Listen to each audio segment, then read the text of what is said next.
right, everybody. Welcome to Toxically Masculine Tuesday. Wherever you may be on this beautiful blue-green Australian-shaped globe of ours, this is Real News Live. All right, what's going on here? I want Steve up here. I want me over there. I want the new American media guys down there. How are we doing tonight, everybody? Welcome. This is a special debate, special Toxically Masculine Tuesday. I'm your host, Mike Barrow, Las Vegas, Nevada, joined as I always am by the regular members of the crew and a special guest, Brian Engelman, sitting in for Dr. Brooks Agnew tonight because Brooks is off doing the Brooks cruise. You know, Kiss has the Kiss cruise. Brooks has a Brooks cruise where he just gets the ladies just come after him, and you know he spends the whole week on his back. He's going to be gone for the next few weeks. Brooks is a busy guy. I'm joined tonight, as I often am, by the man to my immediate right, as always with the audio problems, but we're going to work with that. Steve Doran, the trail boss, traveling somewhere in Arkansas or something. Where the hell are you, Steve? And how you doing tonight? No. I'm in Ohio. I'm on my way to Cleveland. Cleveland rocks, baby, and I'm on my way there. This is how dedicated I am. I am broadcasting live from the inside of my SUV. Yeah, there's no question about that. Awesome stuff. And Steve, by the way, the microphone works great when you hold it up like that. So, all right, the other member of the regular crew, TV's Blake Wally, long-standing member, our intrepid cub reporter, TV's Blake Wally, has recently cut his hair, and of course, we're all envious of Blake's hair. Blake and the beard. Blake, I love the shirt. Boats and Hose. How you doing tonight? And what's on the agenda for you? Doing well. It's great to be here on this historic debate night, and yeah, it's great to be with the crew. I'm going to be drinking some little Frontier whiskey, Bullet bourbon. Now, are you going to play any drinking games tonight, Blake? That's the issue. Are you going to play any drinking games? It's pretty dangerous with the whiskey. Every time she laughs, you got to do a shot. Every time Kamala cackles, you got to take a drink. Every time she says abortion, you have to take a drink. She's going to say abortion about 50,000 times. And if she says, I'm talking here, you got to swig the whole bottle because she's going to be desperate to do that. Trump will just go, but come swallow. My mic is on. It's my time. I'm allowed to talk now. I don't think anything like that's going to happen, but we'll see. Also joined by the extra fourth member, the honorary member of the Toxically Masculine Tuesday team. We got to work on his testosterone levels, but he's doing pretty good. Brian Engelman from the Next Level News Show and the New American Media. How you doing, Brian? And what are you drinking? Living the dream. Thanks for having me.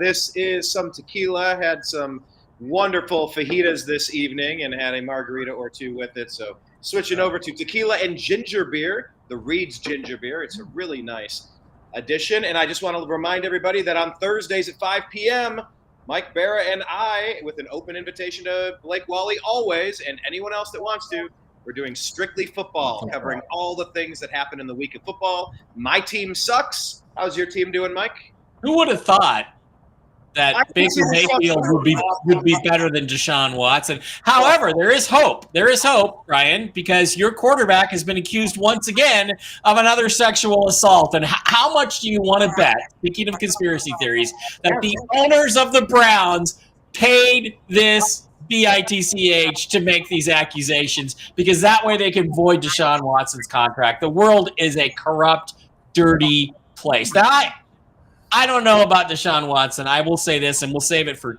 the Thursday football show. But I don't believe any of these stories. I don't believe any of these. I think everybody's innocent unless proven guilty. But this is interesting. When they gave the 230 fully guaranteed contract that really pissed off everybody in the NFL, were they holding on to this in case everything went sideways so they could bail halfway through?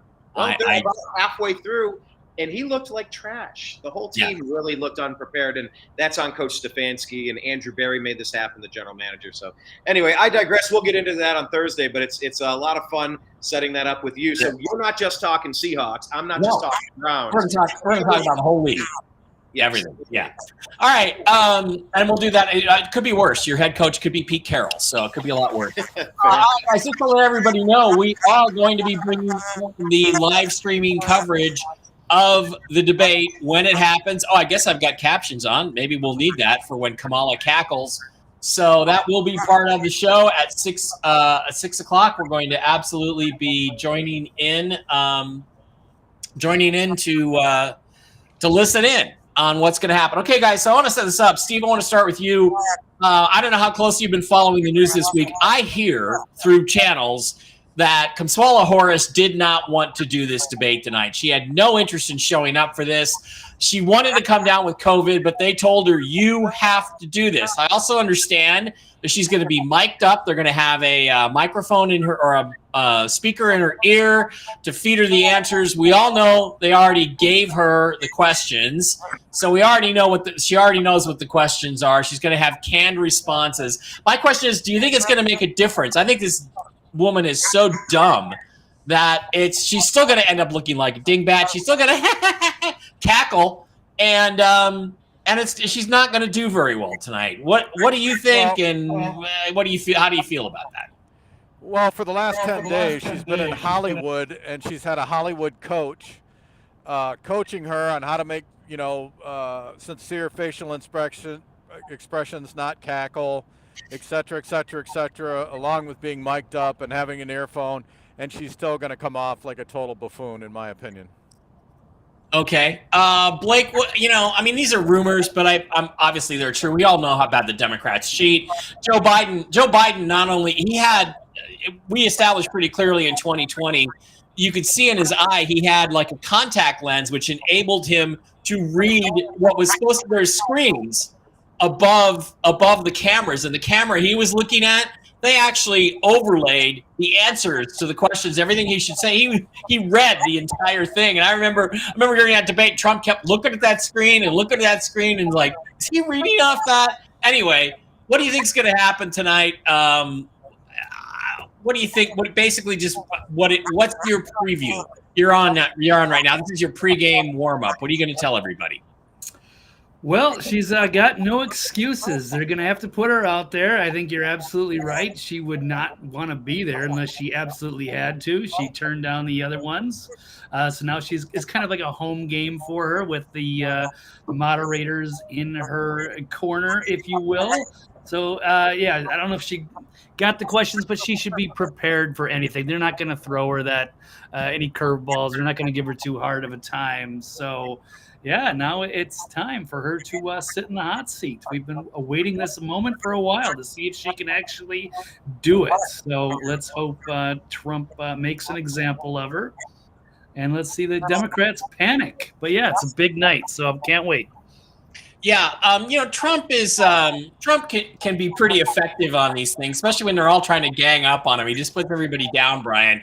But this isn't a 2016 Republican debate anymore. This is very stacked against him, and I think he has a tendency to talk a little bit too much in these debates and not focus on one major point. What do you think about how Trump's going to do tonight? I think the key thing for him is that he just lets her talk. And the more she talks, the dumber she's going to look, and he just keeps it really calm and really measured tonight. What do you think he's going to do? Yeah, let's go back to the 2020 debates on Fox when they were pushing the Fine People hoax. Yeah. Remember that? And they were pushing the 51 intelligence officials have said that this has all the classic earmarks of Russian disinformation regarding the Hunter Biden laptop that was clearly showing evidence of bribery, blackmail, debauchery, criminal activity. It was the laptop from hell, and they hid it. Fox was complicit in trying to cover that up with the deep state. So I think in that debate, Trump talked too much. I think at this stage, I was saying this earlier, that less Trump is better. I said, you need to gather and assemble your team of Avengers and let them push the message of MAGA. Don't make this about Donald Trump. And look, what has he done in the past few weeks? We have Tulsi Gabbard, former Democrat, Elon Musk, former Democrat, RFK Jr., former Democrat, and Vivek Ramaswamy. You look at that and call that a brain trust? They're out there pushing the message of MAGA. I want Trump to just stay presidential. I want him to make his hard-hitting points, but I don't want him to get insulting. I don't want anything that even It has a No. hint of misogyny. I just Nope. want it to be nice and simple, straightforward. Shut up and let her talk as much as possible and try to kick. My understanding is he can't ask her questions, so he has to wait he needs to find a way to pivot and push a question and a follow-up for her to follow up on and kind of keep it going, hitting the tennis ball over the net, saying, it's your turn. Please talk as much as possible. Look what happened when he let Biden talk as much as possible. Biden talked his way out of that position into retirement. So do more. Yeah, and I mean that's ridiculous. How can you call it a debate if you're not allowed to confront the other person directly? What the hell? How is that even a debate in America? That's ridiculous because they know that he'll slaughter her if he does that. Okay, so I think she's going to just talk about abortion, abortion, abortion. If you took a drink every time she says a sip, every time she says abortion, you're going to be drunk in about 15 minutes tonight. In fact, we should keep an abortion count. I think I'll do that. I hear on this envelope in front of me. I'm going to keep an abortion count every time that word comes out of her mouth. Personally, I think, Steve, the best response to it is to say, look, the Supreme Court ruled that, as they should have, that this is a question to be decided by the states. So let's let the states decide whatever they think is best for the people of their state. Let the people in Utah decide, and I have no position on it, and there's not going to be any federal law. I think you should just keep it simple and say, and, by the way, anything that saves a life, anything, I don't believe in abortion personally, but the Constitution is really clear. What do you think about it, Steve? What do you think is going to happen on that issue tonight? Well, again, it's not President Trump's decision whether abortion is legal or, it's a Supreme Court decision. He had nothing to do with it. Whether he can say personally, I don't agree with it, I don't like it, I don't condone it. But each state has a right to make their own laws to decide how it's going to go. Yeah, I think that's probably right. Blake, I think abortion is going to be one of the things she's going to try to hammer on tonight. And he just needs to say, look, the Supreme Court's ruled that it's up to the states. Go fight your battles in the states. Let the people of each state decide. And I'm staying out of it. What do you think he ought to do on that issue? No, I agree. That's a perfect way to disarm her on that issue. That is one of the things that they are going to. That's one of the things that they think they can win on. But he's not calling for some. They've demonized him like he's the guy, trying to ban it. And but it's none of that's true. And they keep playing this Project 2025 stuff.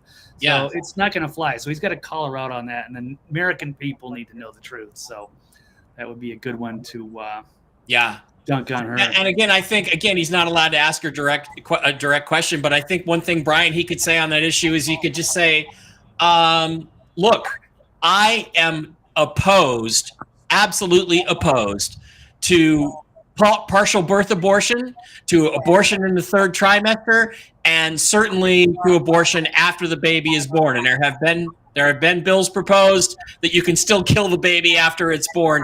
I'm 100% morally opposed to all of those. I have no idea what my opponent thinks about that, but I would sure like to hear it. That's not asking a question. That's making a statement. I like that. What do you think he tries to pull something like that? And how do you think he should handle the issue? No, that's clever. I bet you there are probably about 5 or 10 really strong, not a mnemonic device, I don't know what you call it, but like you just framed it there. And I'd be very curious to hear what my opponent thinks about it. You're not asking a question, but you've tossed a question out there. And there are ways, anytime you're getting interviewed, the key is understanding where they're trying to take you and knowing where you want to go. I know Trump is too smart to get caught up in this stuff, but I haven't really heard him offer the kill shot. And that's what the phrase that's often used. By the way, it's like when they say it's a bloodbath on Wall Street, we're not calling for violence, just like a kill shot. But in a debate, the kill shot would just be, look, I don't want to have anything to do with you and your personal medical decisions. That's why it's between you and your state. If the ladies in your state decide to vote a particular way, that's how you are going to be governed. And look, most of the states, when it has come up, they decide to keep things mostly as they are and just put a couple limitations on it. If you're going to have one, you have it early, you get it out of the way. You don't do this after birth. You don't do it at 9 months. Like there are ghoulish things that get dangerously close to human sacrifice at the ass end of this stuff with Planned Parenthood and auctioning off these little baby parts. It gets weird. But I think if Trump were to say, I want the least input on you and your personal bodily autonomy, your medical decisions. That's why it's between you and your state. That's how the country's supposed to be. That's how legal scholars said that this issue should have been handled from the beginning, that it was bad case law that it went this far to begin with. So I'm out of it. And I'm happy that I'm out of it, and I have nothing to do with your personal medical decisions. And I'm happy to see that most states haven't gone draconian in any way to ban anything, really, other than some common sense. Don't do this 9 months in, do it after the birth, and don't, like just some common sense stuff like it used to be. It used to be safe, rare, and available. But now it's like, have parties and celebrate it. It's like, this is getting ghoulish. Yeah, getting ghoulish. It's been ghoulish for quite a long time. Okay, we're almost up to debate time, so it's going to be starting pretty soon. Other issues, Steve. I mean, we now have. They're calling them Haitian immigrants and migrants. They're illegal fucking aliens, killing people's cats and dogs, cooking them and eating them, killing geese in parks. I feed the pigeons at the park I take Barkley to. Okay, if I find somebody doing that, I'm going to shoot him. Well, maybe not, but I'm going to want to shoot him. Do you think Trump should bring that up tonight? Like, this has gotten so insane. All these people you brought into this country illegally. No, we're not going to give them amnesty. And God damn it, we're going to get them out of here so they stop killing our cats and dogs. Do you think he ought to bring up the family pets tonight? Absolutely. I mean, let's face reality. These people, about the only thing they don't do anymore is crap on their own feet, and they're probably doing that in private, but they're raping our American citizens. They're raping our little girls. They are beating up our elderly. They are robbing. They are breaking into homes. They are squatting into homes. They are killing cats and dogs. These people need to go. Go. Yeah, I agree with that. I'll tell you what. If I saw him killing one of my dogs, it would not be pretty. No, it would not be. I'll let Blake go first, but man, I got thoughts on this. Okay, Brian, go ahead. Go ahead and shoot it, Brian. No, I got 20 seconds. You can ask Blake real quick, but like when I lived in Los Angeles, I was the cat father. 135 stray cats. We did trap, neuter, return. You trapped them, you spayed and neutered them, you treated them for any illnesses or conditions. You fostered as many that could get off of the streets. I loved those stray cats in that feral cat community. And I'll tell you what, you knew immediately if somebody stopped coming around. Crystal stopped coming around. Ray Charles stopped coming around. Morris stopped coming around. I can think of all of them, and I can pinpoint when they stopped. So if the residents of Springfield are reporting that some of their cats are going missing, believe them. They feed them every day. And if this is a fake story, tell me that picture of the guy walking around with the goose by the neck. Tell me why now that it's not fake. There's new footage out there today. It's not fake, and this is the same thing. Democrats lie about something, and then that becomes the truth for the period when it's really the most intense, and then you find out a week later that they were right all along. Blake, you got about 20 seconds before we cut over to the debate coverage. Hit it. Yeah, no, this is a great issue for Trump to absolutely hammer her on, is the immigration. There's a lot of angles to hit that from. With the Haitian thing, I'm not 100% if they're actually killing family pets per se. They are. But the local wildlife is in serious danger. Yeah, they absolutely are. All right, we are going to slide over to the coverage, and let's listen in. And guys, by the way, anytime you want to make a comment, you just either raise your hand or just slip in. But let's make the comments quick so we don't, we can talk over the questions. We don't care about that. We care about the answers. Just get in, hit it quick if you have something to say, and we will just all be here to watch this. This ought to be the knockout blow for Donald Trump. It really ought to be. Let's see if he lands the punch. Questions have been shared with the campaigns. The candidates will have 2 minutes to answer questions, and this is the clock. Can we That's hear, what they'll can be we hear the seeing. audio? 2 minutes for Everybody hear the rebuttals audio? and 1 minute for follow-ups, clarifications, or And responses. everybody, Their microphones will only be turned on when it's let me their know. turn to Hear the speak. audio. No pre-written notes allowed. There is no audience here tonight in this hall at the National Constitution Center. This is an intimate setting for two candidates who have never met. President Trump won the coin toss. He chose to deliver the final closing statement of the evening. Vice President Harris selected the podium to the right. So let's now welcome the candidates to the stage. Vice President Kamala Harris and President Donald elevated Trump. by 6 inches. Foot. You gonna shake her hand? No. Kamala Harris. Let's have a good debate. Have fun. Thank you. Welcome to you both. It's wonderful to have you. It's an honor to have you both here tonight. Good evening. We are looking forward to a spirited and At least we're not thoughtful going to debate. have the So moment let's get where Al started. Gore tries. I want to begin tonight with the issue that voters repeatedly say is their number one issue, and that is the economy and the cost of living in this country. Vice President Harris, you and President Trump were elected 4 years ago, and your opponent on the stage here tonight Okay, yeah, often President asks Trump his was supporters, elected. are you better off than you were 4 years ago? Freudian slip. When it comes to the economy, do you believe Americans are better off than they were 4 years ago? So I was raised as a middle-class kid, and I am actually the only person on this stage who has a plan that is about lifting up the middle class and working people of America. I believe in the ambition, the aspirations, the dreams of the American Watch people. this, Steve. And that is why I imagine and have actually a plan to build what I call an opportunity economy. Because here's the thing.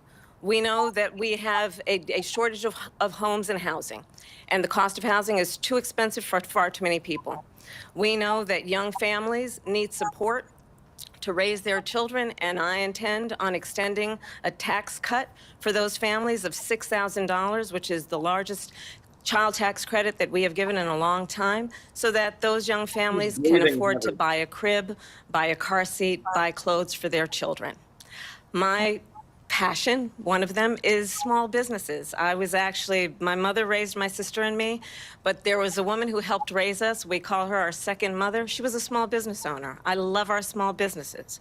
My plan is to give a $50,000 tax deduction to start up small businesses, knowing they are part of the backbone of America's economy. The answer to this, My opponent, on the other hand, I'm still his waiting plan for the is to do what he has done tax before, cut from 1992, which is to provide a tax cut for tax. billionaires and big corporations, which will result in $5 trillion to America's deficit. My opponent has a plan that I call the Trump's sales tax, which would be a 20% tax on everyday goods that you rely on to get through the month. Economists have said that Trump sales tax would actually result for middle-class families in about $4,000 more a year because of his policies and his ideas about what should be the backs of middle-class people paying for tax cuts for billionaires. President Trump, I'll give you 2 minutes. Word salad. First of all, I have no sales tax. That's an incorrect statement. She knows that. We're doing tariffs on other countries. Other countries are going to finally, after 75 years, pay us back for all that we've done for the world. And the tariff will be substantial in some cases. I took in billions and billions of dollars, as you know, from China. In fact, they never took the tariff off because there was so much money they can't. It would totally destroy everything that they've set out to do. They're taking in billions of dollars from China and other places. They've left the tariffs on. When I had it, I had tariffs, and yet I had no inflation. Look, we've had a terrible economy because inflation which is really known as a country buster. It breaks up countries. We have inflation like very few people have ever seen before, probably the worst in our nation's history. We were at 21%, but that's being generous because many things are 50, 60, 70, and 80% higher than they were just a few years ago. This has been a disaster for people, for the middle class, but for every class. On top of that, we have millions of people pouring into our country from prisons and jails, from mental institutions and insane asylums, and they're coming in and they're taking jobs that are occupied right now by African Americans and Hispanics, and also unions. Unions are going to be affected very soon. And you see what's happening. You see what's happening with towns throughout the United States. You look at Springfield, Ohio. You look at Aurora in Colorado. They are taking over the towns. They're taking over buildings. They're going in violently. These are the people that Xi and Biden led into our country, and they're destroying our country. They're dangerous. They're at the highest level of criminality, and we have to get them out. We have to get them out fast. I created one of the greatest economies in the history of our country. I'll do it again, and even better. We are going to get to immigration.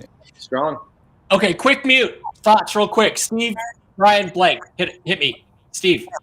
All right. I think you did a great job. It was a great response and totally blew her out of the water. Brian, what'd you think? Kamala danced around the issue. She didn't have anything to say. Word salad, no dressing. Trump feels presidential and focused. Blake. Keep hammering him. I never heard of this Trump sales tax. It's total BS. Yes. Yeah. Oh, now she's trying to pivot to COVID. Okay, we're going to go back to the debate. Maybe I should pause it next time. What Yeah, we we can have do done that. and what I intend to do is build on what we know are the aspirations and the hopes of the American people. But I'm going to tell you all in this debate tonight, you're going to hear from the same old tired playbook, a bunch of lies, grievances, and name calling.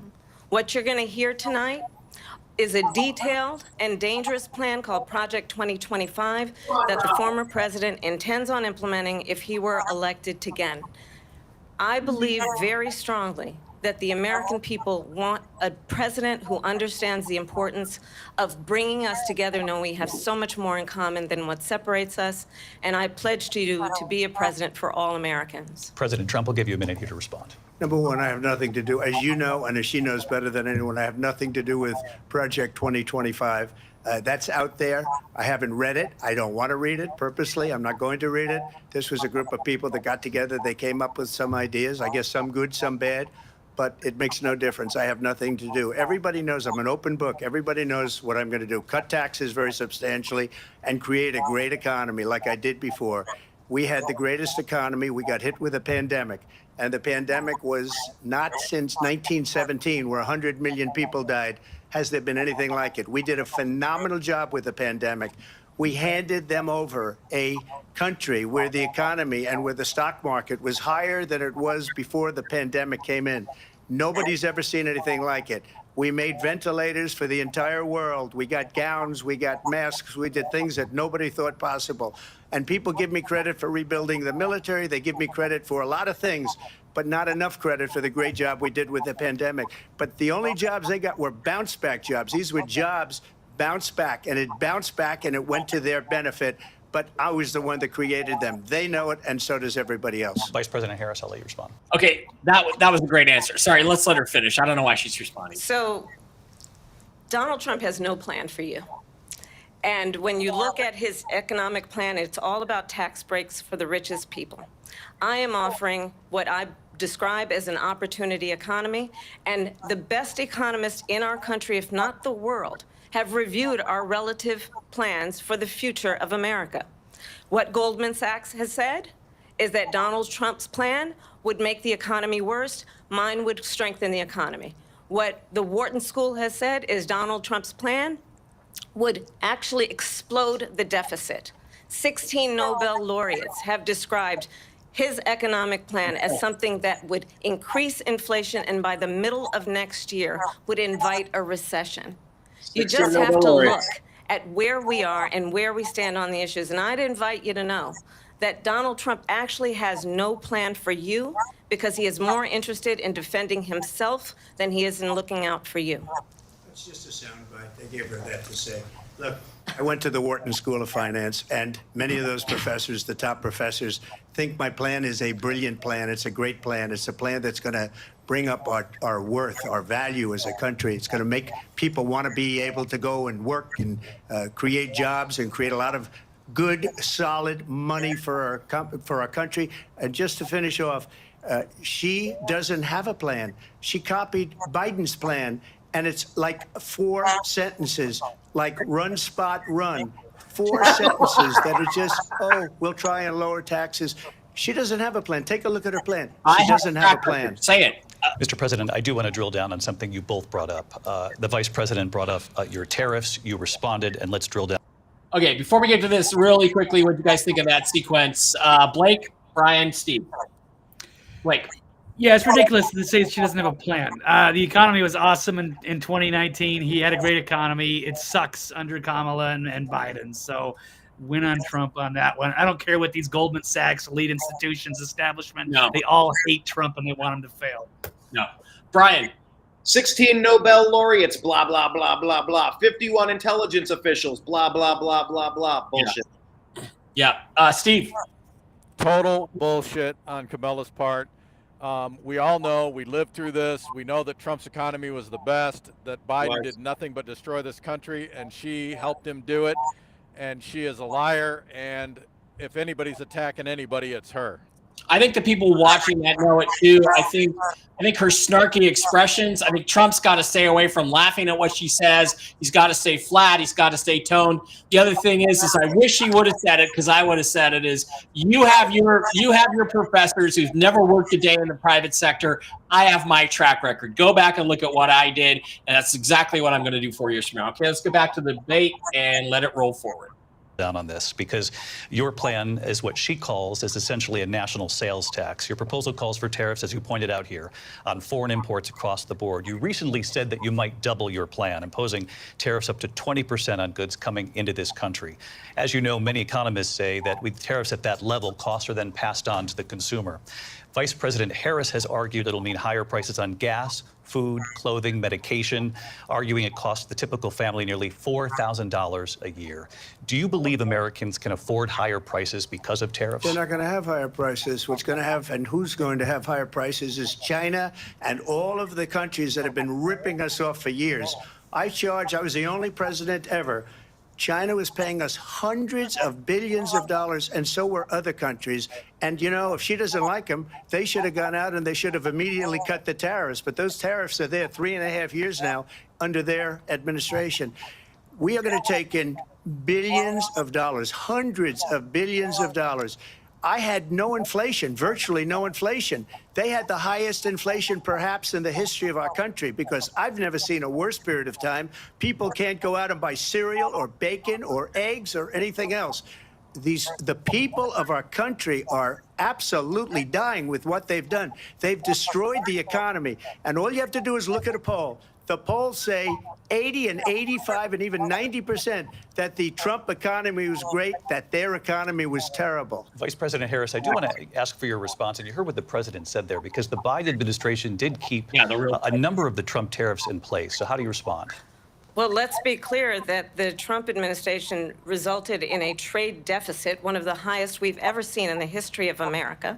He invited trade wars. You want to talk about his deal with China? What he ended up doing is, under Donald Trump's presidency, he ended up selling American chips to China to help them improve and modernize their military, basically sold us out, when a policy about China should be in making sure the United States of America wins the competition for the 21st century, which means focusing on the details of what that requires, focusing on relationships with our allies, focusing on investing in American-based technology so that we win the race on AI, on quantum computing, focusing on what we need to do to support America's workforce so that we don't end up having, on the short end of the stick, in terms of workers' rights. But what Donald Trump did, let's talk about this, with COVID, is he actually thanked President Xi for what he did during COVID. Look at his tweet. Thank you, President Xi, exclamation point, when we know that Xi was responsible for lacking and not giving us transparency about the origins of COVID. President Trump, I'll let you respond. First of all, they bought their chips from Taiwan. We hardly make chips anymore because of philosophies like they have and policies like they have. I don't say her because she has no policy. Everything that she believed 3 years ago and 4 years ago is out the window. She's going to my philosophy now. In fact, I was going to send her a MAGA hat. She's gone to my philosophy. But if she ever got elected, she'd change it. And it will be the end of our country. She's a Marxist. Everybody knows she's a Marxist. Her father's a Marxist professor in economics, and he taught her well. But when you look at what she's done to our country, and when you look at these millions and millions of people that are pouring into our country monthly, where it's, I believe, 21 million people, not the 15 that people say, and I think it's a lot higher than the 21. That's bigger than New York State pouring in. And just look at what they're doing to our country. They're criminals. Many of these people coming in are criminals. And that's bad for our economy, too. You know, you mentioned before, we'll talk about immigration later. Well, bad immigration is the worst thing that can happen to our economy. They have, and she has, destroyed our country with policy that's insane. Almost policy that you'd say they have to hate our country. President Trump, thank you. Lindsay? I want to turn to the issue of abortion. Okay, real quick, what did you guys think of that? I don't think it was necessary for him to call her a Marxist. I think he should have left that on the table. But I thought other than that, he slaughtered her on that answer because she's just going on all this philosophical stuff about the new American century and all that shit. Nobody gives a shit about that. I can't pay for gas. Steve, am I wrong? You're not wrong, but the other thing is, watch her head. After he responds, somebody is telling her what to say. And you can see her. Watch her head. She turns her head down to the side to listen to what they're telling her to say next. There's no doubt that she's mic'd. We will watch that. Brian, what do you think about that exchange? As the referee here, I'm going to allow it. I think she has been trained as a Marxist, just like Obama has been trained as a Marxist, just like the people who run BLM have been trained as Marxists. They are Marxists. It is a dirty word, and he needs to let everybody know that these are dangerous, stupid people with terrible backward policies that will ruin this country. I approve of him calling her a Marxist. TV's Blake Wally. Yeah, I also like that. You're going to force the American people to have that conversation. I think that's great. And these are not fresh candidates. We've had 4 years of each. So we know how the difference in the economies. Obviously, Trump wins. All right. I don't know. I just think he could have cleaned up a little bit better on that one. But now I'm going to really watch what she says and does with her ears when he's talking. Let's see. President Trump, you've often touted that you were able to kill Roe v. Wade. Last year, you said that you were proud to be the most pro-life president in American history. Then last month, you said that your administration would be great for women and their reproductive rights. In your home state of Florida, you surprised many with regard to your 6-week abortion ban because you initially had said that it was too short. And you said, quote, I'm going to be voting that we need more than 6 weeks. But then the very next day, you reversed course and said you would vote to support the 6-week ban. Vice President Harris says that women shouldn't trust you on the issue of abortion because you've changed your position so many times. Therefore, why should they trust you? Well, the reason I'm doing that vote is because the plan is, as you know, the vote is, they have abortion in the 9th month. They even have, and you can look at the governor of West Virginia, the previous governor of West Virginia, not the current governor, who's doing an excellent job, but the governor before, he said the baby will be born and we will decide what to do with the baby. In other words, we'll execute the baby. And that's why I did that, because that predominates, because they're radical. The Democrats are radical in that. And her vice presidential pick, which I think was a horrible pick, by the way, for our country, because he is really out of it. But her vice presidential pick says abortion in the 9th month is absolutely fine. He also says execution after birth. It's execution, no longer abortion, because the baby is born, is okay. And that's not okay with me, hence the vote. But what I did is something for 52 years. They've been trying to get Roe v. Wade into the states. And through the genius and heart and strength of 6 Supreme Court justices, we were able to do that. Now, I believe in the exceptions for rape, incest, and life of the mother. I believe strongly in it. Ronald Reagan did also. 85% of Republicans do. Exceptions. Very important. But we were able to get it, and now states are voting on it. And for the first time, you're going to see, look, this is an issue that's torn our country apart for 52 years. Every legal scholar, every Democrat, every Republican, liberal, conservative, they all wanted this issue to be brought back to the states where the people could vote. And that's what happened. Now, Ohio, the vote was somewhat liberal. Kansas, the vote was somewhat liberal, much more liberal than people would have thought. But each individual state is voting. It's the vote of the people now. It's not tied up in the federal government. I did a great service in doing it. It took courage to do it. And the Supreme Court had great courage in doing it. And I give tremendous credit to those 6 justices. There is no state in this country where it is legal to kill a baby after it's born. Madam Vice President, I want to get your response to President Trump. Well, as I said, you're going to hear a bunch of lies, and that's not actually a surprising fact. Okay, so wait a minute. That's totally out of line. She's not supposed to do that. That's a violation of everything that goes on here. He is not allowed to define the answer. He never said at all what she claims he said. That fucking bitch. Sorry. Let's go. Let's understand how we got here. Donald Trump hand-selected 3 members of the United States Supreme Court with the intention that they would undo the protections of Roe v. Wade. And they did exactly as he intended. And now in over 20 states, there are Trump abortion bans, which make it criminal for a doctor or nurse to provide health care. In one state, it provides prison for life. Trump abortion bans that make no exception even for rape and incest, which understand what that means. A survivor of a crime, a violation to their body, does not have the right to make a decision about what happens to their body next. That is immoral. And one does not have to abandon their faith or deeply held beliefs to agree. The government, and Donald Trump certainly, should not be telling a woman what to do with her body. I have talked with women around our country. You want to talk about this is what people wanted? Pregnant women who want to carry a pregnancy to term, suffering from a miscarriage, being denied care in an emergency room because the healthcare providers are afraid they might go to jail, and she's bleeding out in a car in the parking lot. She didn't want that. Her husband didn't want that. A 12 or 13-year-old survivor of incest being forced to carry a pregnancy to term. They don't want that.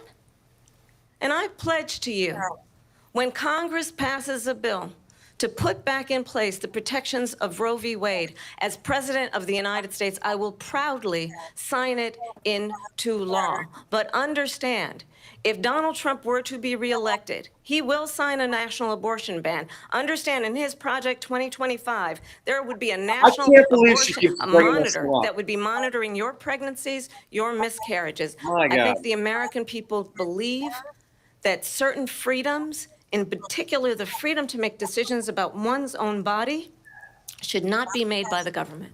Thank you, Vice President Harris. Well, there she goes again. It's a lie. I'm not signing a ban, and there's no reason to sign a ban because we've gotten what everybody wanted. Democrats, Republicans, and everybody else, and every legal scholar wanted it to be brought back into the states, and the states are voting. And it may take a little time, but for 52 years, this issue has torn our country apart, and they've wanted it back in the states. And I did something that nobody thought was possible. The states are now voting. What she says is an absolute lie.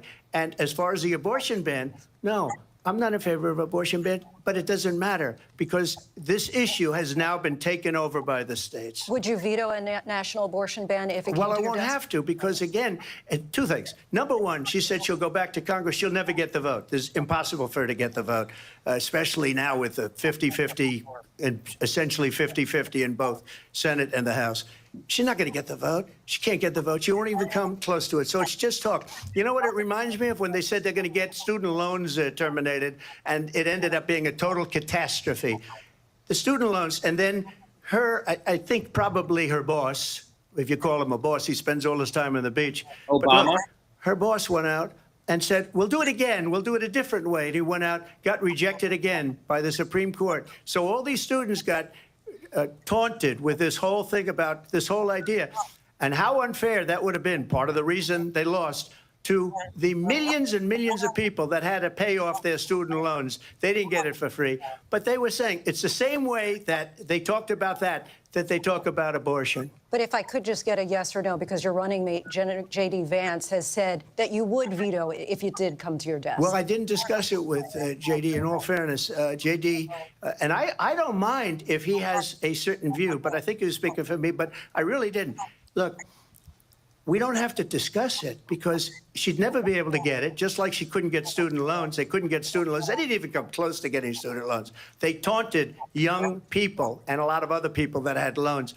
They can never get this approved. So it doesn't matter what she says about going to Congress. So wonderful. Let's go to Congress. Do it.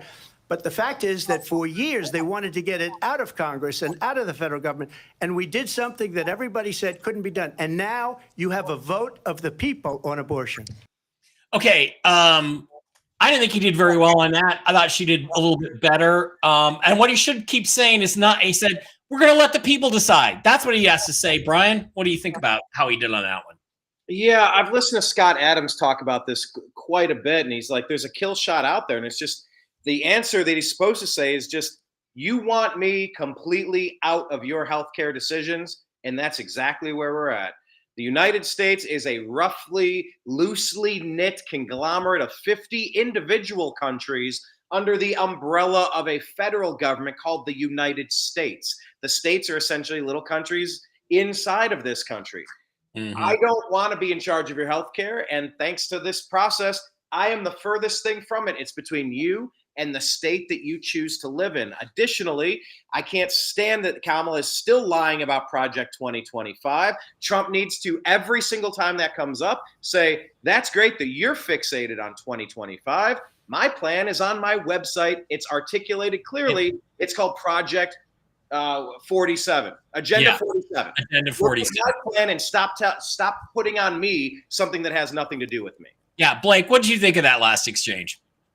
Yeah, he really could have hammered her on like those 3 lies, and he did call out a bit of it because he did say there's exceptions, there's rape, incest, and what have you. 2025, obviously, like Brian said, is a false narrative that they keep pushing. There is no such thing that he's doing a Trump abortion ban. This is something that they talk about behind the scenes, but it is not there in real life, and he has no authority to do so. They keep trying to paint him out as a dictator. It's all BS, but he should have hammered that.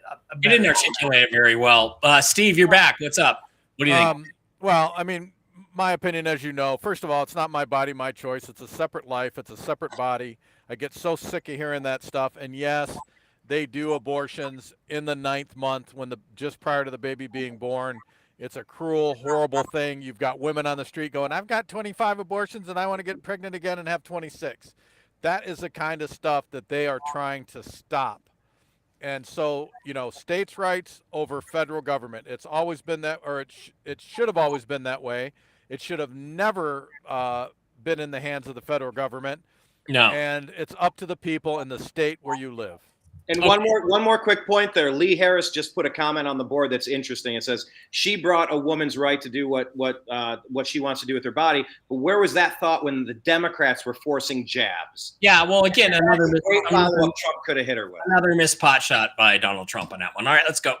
Vice President Harris, want to give you your time to respond, but I do want to ask, would you support any restrictions on a woman's right to an abortion? I absolutely support reinstating the protections of Roe v. Wade. And as you rightly mentioned, nowhere in America is a woman carrying a pregnancy to term and asking for an abortion. That is not happening. It's insulting to the women of America. And understand what has been happening under Donald Trump's abortion ban. Ralph Northam. Couples who pray and dream of having a family are being denied IVF treatments. What is happening in our country? Working people, working women who are working 1 or 2 jobs, who can barely afford childcare as it is, have to travel to another state to get on a plane sitting next to strangers to go and get the health care she needs. Barely can afford to do it, and what you are putting her through is unconscionable. And the people of America have not, the majority of Americans believe in a woman's right to make decisions about her own body, and that is why in every state where this issue has been on the ballot, in red and blue states both, the people of America have voted for freedom. Vice President Harris, Excuse me, I have to respond. Another lie. It's another lie. I have been a leader on IVF, which is fertilization. The IVF, I have been a leader. In fact, when they got a very negative decision on IVF from the Alabama courts, I saw the people of Alabama and the legislature 2 days later voted it in. I've been a leader on it. They know that, and everybody else knows it. I have been a leader on fertilization, IVF. And the other thing, you should ask, will she allow abortion in the 8th month, 9th month, 7th month? Come on. Okay, would you do that? Why don't you ask her that question? Why don't you answer the problem. question? Would you because veto? Under Roe v. Wade, Answer the question. Would you veto? You could do abortions in the 7th month, the 8th month, the 9th month, not true. and probably after birth. Just look at the former governor of Virginia. Ralph The Northam. governor of Virginia said we put the baby aside and then we determine what we want to do with the baby. President Trump, thank you. We're going to turn now to immigration and border security. We know it's an issue that's important to Republicans, Democrats, voters across the board in this country. Vice President Harris, you were. Any thoughts quickly on that last exchange? On that Trump recovered a little bit there. Steve? Yeah, I think he covered pretty well.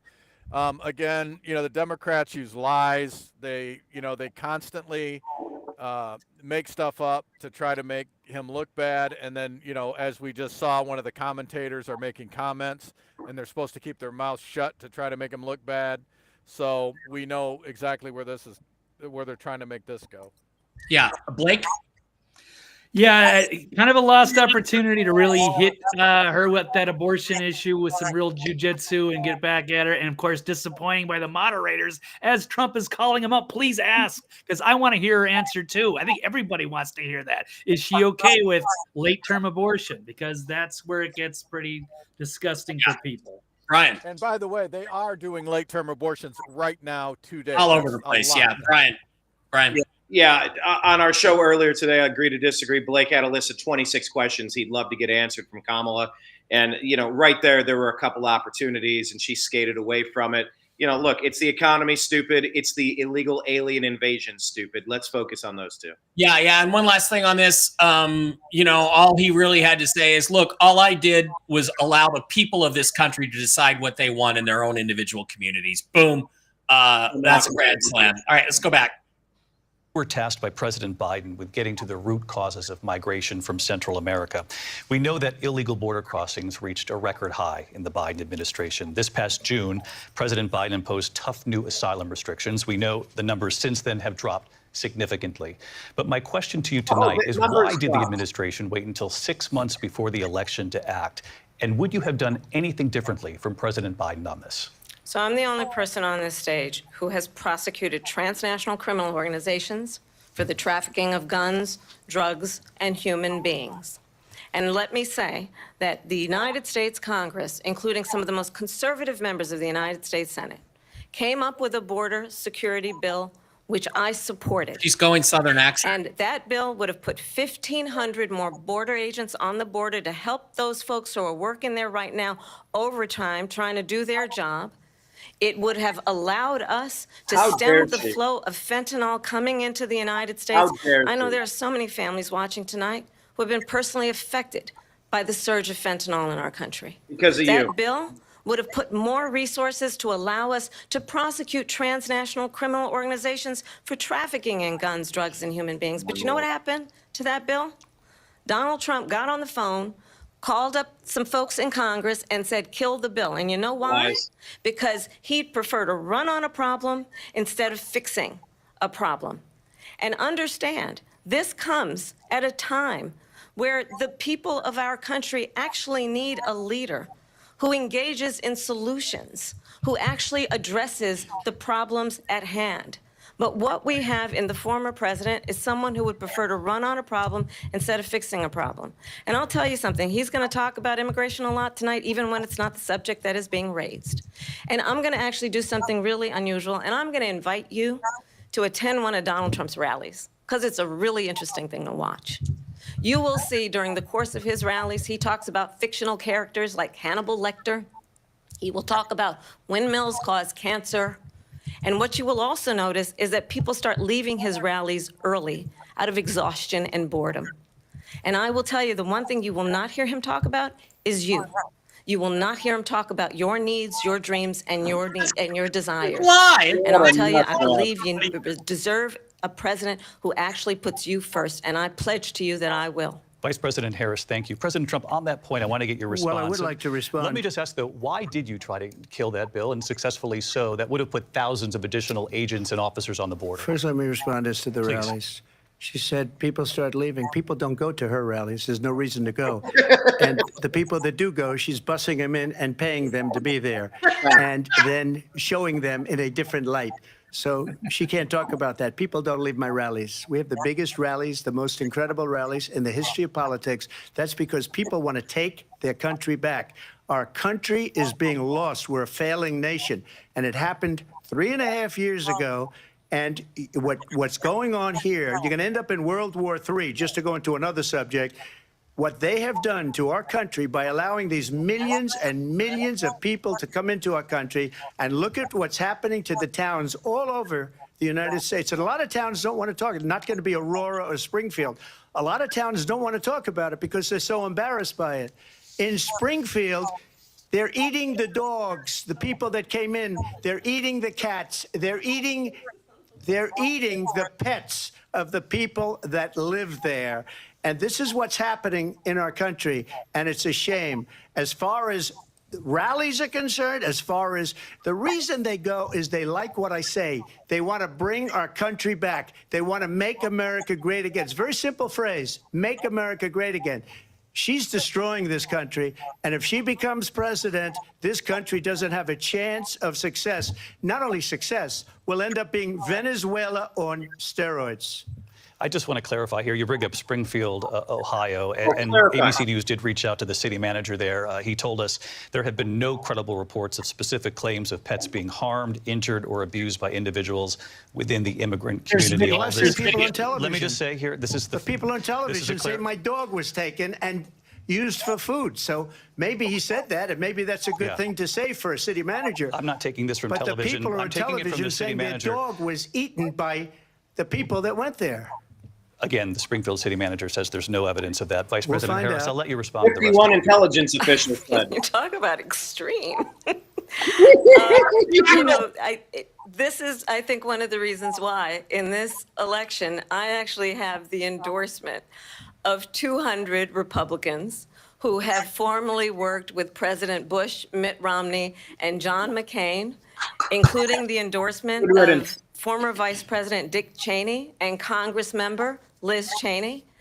And if you want to really know the inside track on who the former president is, if he didn't make it clear already, just ask people who have worked with him.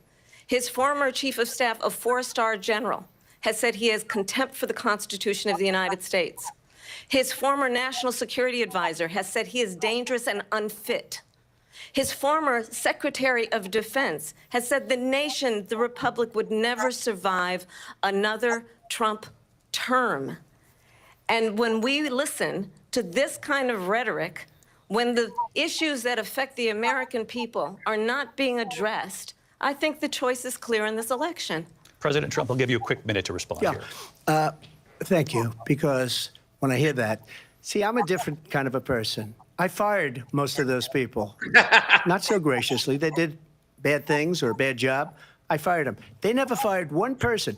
They didn't fire anybody having to do with Afghanistan and the Taliban and the 13 people Bring that up. who's were just killed, viciously and violently killed. And I got to know the parents and the family. They didn't fire. They should have fired all those generals, all those top people, because that was one of the most incompetently handled situations anybody has ever seen. So when somebody does a bad job, I fire him.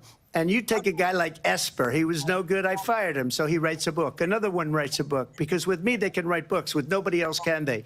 But they have done such a poor job, and they never fire anybody. Look at the economy. Look at the inflation. They didn't fire any of their economists. They have the same people. That's a good way not to have books written about you.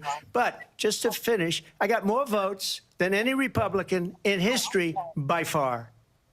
In fact, I got more votes than any president, sitting president in history by far. Let me continue on immigration. Okay, what did you think about that particular exchange? Brian, I think we've lost Steve again. Brian, you go first. I mean, if you're going to be dropping the Cheneys and the Romneys and the McCains and all of those rhinos, I don't think they're making the point that they think they're making. 200 Republicans are voting for me. Yeah, they're called rhinos. Republicans in name only. They're deep state hacks. They're globalist traitors. Yes, that's why there was a civil war inside of the Republican Party. The rhinos had their asses handed to them. MAGA is in charge, and they've gone tail between their legs to the Democrats, the dirty deep state Democrats, like they've always been. Scooby-Doo masks are off. They belong there. Yep. Okay, Blake, what do you think about that exchange? Yeah, there was a lot to get into. She was dishonest about the border bill because that was full of pork. It was all going to Ukraine, Israel, Taiwan. barely anything actually going to the border. That's why it got vetoed. It was full of poison pills. She lied about the crowd sizes. Yes, she does bust stuff on. She does have concerts, pre-crowds. No reason to go there. Yes, as Brian calls out the neocon warmongers and the radical leftists, no one cares about those endorsements. I wouldn't want endorsement from Dick Cheney. That's awful. And she has no business talking about turnover rate because she has got like a 94% staff turnover. So yeah, exactly. Thank you, Blake. Yes, exactly. He should have hit her on that. And the other thing I have to say about this too is that he needs to make a big deal here in a minute if he doesn't, or tomorrow at the very least, saying, I talked about people's pets being eaten by illegal aliens. It is happening. Here's the proof. And she laughed about it. She claims she's so compassionate, and she laughed about people's beloved pets being eaten by illegal aliens that she led into the country. That would be a real knockout punch. Let's go back. It was what you wanted to talk about earlier, so let's get back to your deportation proposal that the vice president has reacted to as well. President Trump, you call this the largest domestic deportation operation in the history of our country. You say you would use the National Guard. You say if things get out of control, you'd have no problem using the U.S. military. Police, yes. You also said you would use local police. How would you deport 11 million undocumented immigrants? I know you believe that number is much higher. Take us through this. What does this look like? Will authorities be going door to door in this country? Yeah, it is much higher because of them. They allowed criminals, many millions of criminals. They allowed terrorists. They allowed common street criminals. They allowed people to come in, drug dealers, to come into our country. And they're now in the United States and told by their countries like Venezuela, don't ever come back or we're going to kill you. Do you know that crime in Venezuela and crime in countries all over the world is way down? You know why? Because they've taken their criminals off the street and they've given them to her to put into our country. And this will be one of the greatest mistakes in history for them to allow. And I think they probably did it because they think they're going to get votes, but it's not worth it because they're destroying the fabric of our country by what they've done. There's never been anything done like this at all. They've destroyed the fabric of our country. Millions of people let in, and all over the world, crime is down all over the world except here. Crime here is up and through the roof. Despite their fraudulent statements that they made, crime in this country is through the roof. And we have a new form of crime. It's called migrant crime. And it's happening at levels that nobody thought possible. President Trump, as you know, the FBI says overall violent crime is actually coming down in this country. So excuse me, the FBI they were defrauding statements. They didn't include the worst cities. They didn't include the cities with the worst crime. It was a fraud, just like their number of 818,000 jobs that they said they created turned out to be a fraud. President Trump, thank you. I'll let you respond, Vice President Harris. Well, I think this is so rich, coming from someone who has been prosecuted for national security crimes, economic crimes, election interference, Not going to go anywhere. has been found liable for sexual assault, and his next big court appearance is in November at his own criminal sentencing. And let's be clear. Yeah, where clear each you person weaponize the stands Justice on Department. the issue of what is important about respect for the rule of law and respect for law enforcement. The former vice president called for defunding federal law enforcement, 45,000 agents, get this, on the day after he was arraigned on 34 felony counts. So let's talk about what is important in this race. It is important that we move forward, that we turn the page on this same old tired rhetoric and address the needs of the American people, address what we need to do about the housing shortage, which I have a plan for, address what we must do to support our small businesses, address bringing down the price of groceries. Housing? But frankly, the American people are exhausted with this same old tired playbook. Vice President Harris, thank you. Excuse me. Every one of those cases was started by them against their political opponent. And I'm winning most of them, and I will win the rest on appeal. And you saw that with the decision that came down just recently from the Supreme Court. I'm winning most of them. But those are cases, it's called weaponization. Never happened in this country. They weaponized the Justice Department. Every one of those cases was involved with the DOJ, from Atlanta and Fani Willis to the Attorney General of New York and the DA in New York, every one of those cases.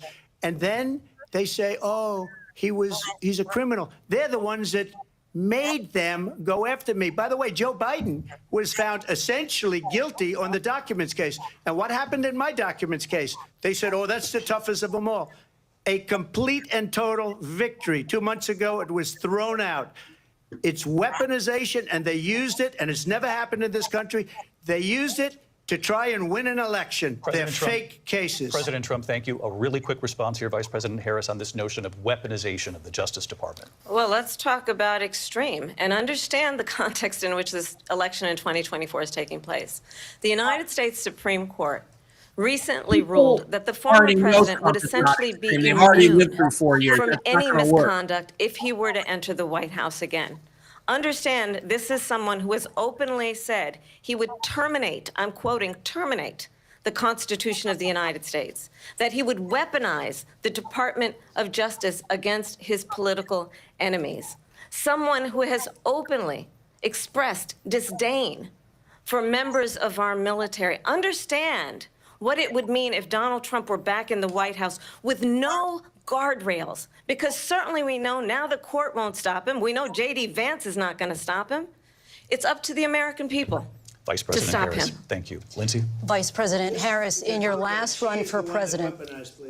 This is the one that weaponized, not me. She weaponized. I probably took a bullet to the head because of the things that they say about me. They talk about democracy. I'm a threat to democracy. They're the threat to democracy with a fake Russia investigation that went nowhere. We have a lot to get to. Lindsay? Vice President Harris, in your last run for president, you said you wanted to ban fracking. Now you don't. You wanted mandatory government buyback programs for assault weapons. Now your campaign says you don't. You supported decriminalizing border crossings. Now you're taking a harder line. I know you say that your values have not changed. So then why have so many of your policy positions changed? Good question. So my values have not changed, and I'm going to discuss at least every point that you've made. But in particular, let's talk about fracking because we're here in Pennsylvania. I made that very clear in 2020. I will not ban fracking. I have not banned fracking as Vice President of the United States. And in fact, I was the tie-breaking vote on the Inflation Reduction Act, which opened new leases for fracking. My position is that we have got to invest in diverse sources of energy so we reduce our reliance on foreign oil. We have had the largest increase in domestic oil production in history because of an approach that recognizes that we cannot over-rely on foreign oil. As it relates to my values, let me tell you, I grew up a middle-class kid raised by a hardworking mother. She said that twice already. Who worked and saved and was able to buy our first home when I was a teenager. The values I bring to the importance of home ownership, knowing not everybody got handed $400 million on a silver platter and then filed bankruptcy 6 times, is a value that I bring to my work to say we are going to work with the private sector and home builders to increase 3 million homes, increase by 3 million homes by the end of my first term. My work that is related to having a friend when I was in high school who was sexually assaulted by her stepfather. And my focus then on protecting women and children from violent crime is based on a value that is deeply grounded in the importance of standing up for those who are most vulnerable. My work that is about protecting Social Security and Medicare is based on long-standing work that I have done, protecting seniors from scams.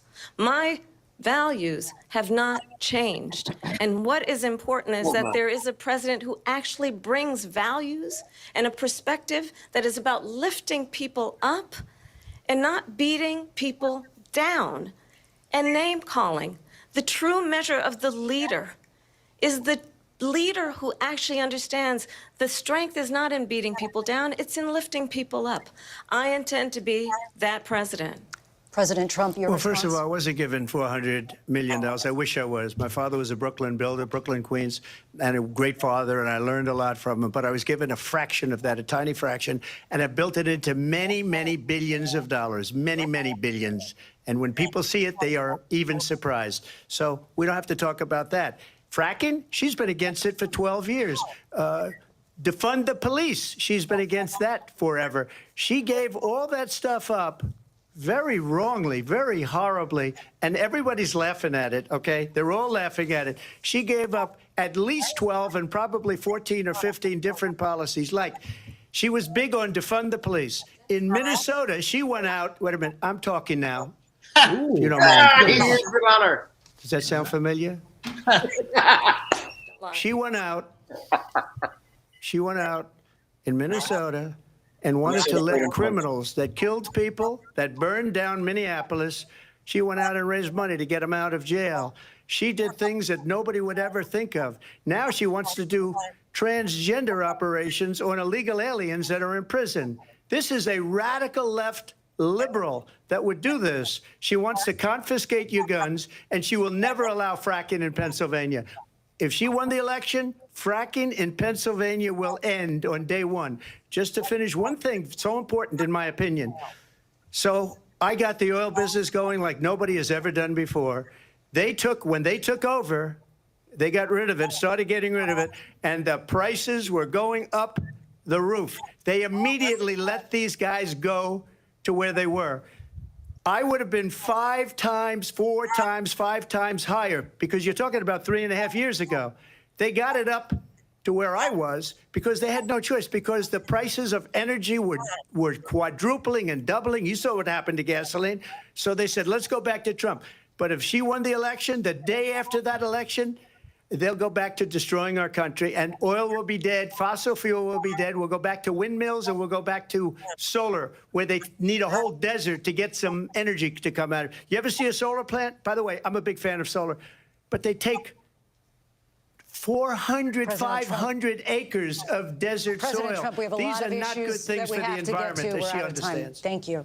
Lindsay, thank you. We have an election in just 56 days. And I want to talk about the peaceful transfer of power, which, of course, we all know is a cornerstone of our democracy, and the role of a president in a moment of crisis. Mr. President, on January 6th, you told your supporters to march to the Capitol. You said you would be right there with them. The country and the world saw what played out at the Capitol that day, the officers coming under attack.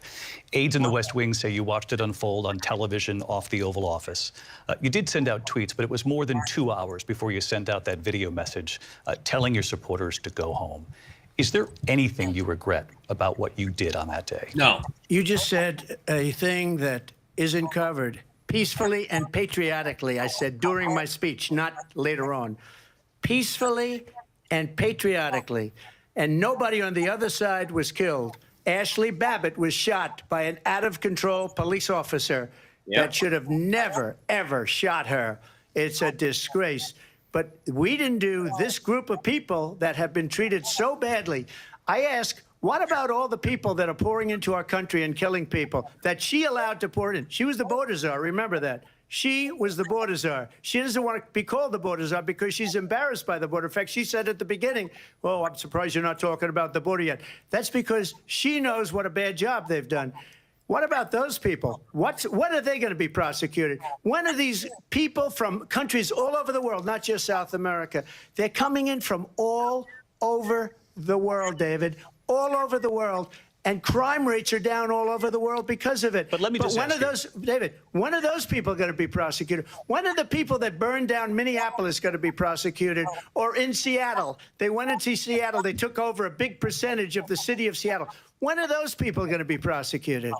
But let me just ask you. You might ask her that question. You were the president. You were watching it unfold on television. It's a very simple question as we move forward toward another election. Is there anything you regret about what you did on that day? Yes or no? I had nothing to do with that other than they asked me to make a speech. I showed up for a speech. I said, I think it's going to be big. I went to Nancy Pelosi and the mayor of Washington, D.C., and the mayor put it back in writing, as you know. I said, you know, this is going to be a very big rally or whatever you want to call it. And again, it wasn't done by me. It was done by others. I said, I'd like to give you 10,000 National Guard or soldiers. They rejected me. Nancy Pelosi rejected me. It was just 2 weeks ago. Her daughter has a tape of her saying she is fully responsible for what happened. They want to get rid of that tape. It would have never happened if Nancy Pelosi and the mayor of Washington did their jobs. I wasn't responsible for security. Nancy Pelosi was responsible. She didn't do her job. The question was about you as president, not about former Speaker Pelosi, but I do want Vice President Harris to respond here. I was at the Capitol on January 6th. I was the vice president-elect. I was also an acting senator. I was there. And on that day, the president of the United States incited a violent mob to attack our nation's capital, to desecrate our nation's capital. On that day, 140 law enforcement officers were injured, and some died. And understand, the former president has been indicted and impeached for exactly that reason. But this is not an isolated situation. Let's remember Charlottesville, where there was a mob of people carrying tiki torches. Oh my God. Spewing anti-Semitic hate. Oh, And replacing the what did population. the president then at the time say? There were fine people Oh on my each side. God. Let's Went remember there. Out of that her when mind, it she came did to the that. Proud Boys, a militia. The president said, the former president said, stand back and stand by. So for everyone watching who remembers what January 6th was, I say, we don't have to go back. Let's not go back. We're not going back. It's time to turn the page. On And Harris if that was Biden. a bridge too far for you, well, there is a place in our campaign for you to stand for country, to stand for our democracy, to stand for rule of law, and to end the chaos, and to end the approach that is about attacking the foundations of our democracy because you don't like the outcome. And be clear on that point. Donald Trump, the candidate, has said in this election there will be a bloodbath if this and the outcome of this election is not Oh, to she's his the liking. dumbest person I've ever seen. You know what? Let's What turn Trump the should page on say this. right here. Let's Can we not pause go it? back. Let's chart Well, a hang on. course What he should say right for the here. future. What he should say right here when they come back to him, and he probably won't, is just you keep fact checking me. Are you going to fact check her on the Charlottesville lie she just told? And then just say nothing, and then just stare at them. The very fine people hoax. You going to fact check her on that? No, I mean, this is ridiculous. Anyway, go ahead, Brian, Blake. Any thoughts? I just can't believe she had the audacity to repeat the fine people hoax. It never happened. He never said to drink bleach. He never called Nazis fine people. It's always been a hoax, and she just repeated that. I can't believe she's still doing that. She's talking about tiki torches and going back a minute ago about the price of housing. She's the one that pumped this country full of 15 to 20 million illegal alien invaders, raising the price of housing for everyone. This is a gaslighting masterclass. Yep. All right, back to it. And not go backwards to the past. Let me just follow up here. It was a different term, and it was a term that related to energy because they have destroyed our energy business. That was where bloodbath was. Also, on Charlottesville, that story has been, as you would say, debunked. Laura Ingraham, Sean Hannity, Jesse, all of these people, they covered it. If they go an extra sentence, they will see it was perfect. It was debunked in almost every newspaper, but they still bring it up, just like they bring 2025 up. They bring all of this stuff up. I ask you this. You talk about the Capitol. Why are we allowing these millions of people to come through on the southern border? How come she's not doing anything? And I'll tell you what I would do, and I would be very proud to do it. I would say we would both leave this debate right now. I'd like to see her go down to Washington, D.C. during this debate because we're wasting a lot of time. Go down to, because she's been so bad, it's so ridiculous. Go down to Washington, D.C. and let her sign a bill to close up the border because they have the right to do it. They don't need bills. They have the right to do it. The President of the United States, you'll get him out of bed. You'll wake him up at 4 o'clock in the afternoon. You'll say, come on down to the office. Let's sign a bill. If he signs a bill that the border is closed, all he has to do is say it to the Border Patrol, who are phenomenal. If they do that, the border is closed. Mr. Those President, people are killing many people, unlike J6. We talked immigration here tonight. I do want to focus on this next issue to both of you because it really brings us this into focus, truth in these times that we're living in. Mr. President, for 3.5 years after you lost the 2020 election, you repeatedly falsely claimed that you won, many times saying you won in a landslide. Yeah. In the past couple of weeks leading up to this debate, you have said, quote, you lost by a whisker, that you, quote, didn't quite make it, that you came up a little bit short.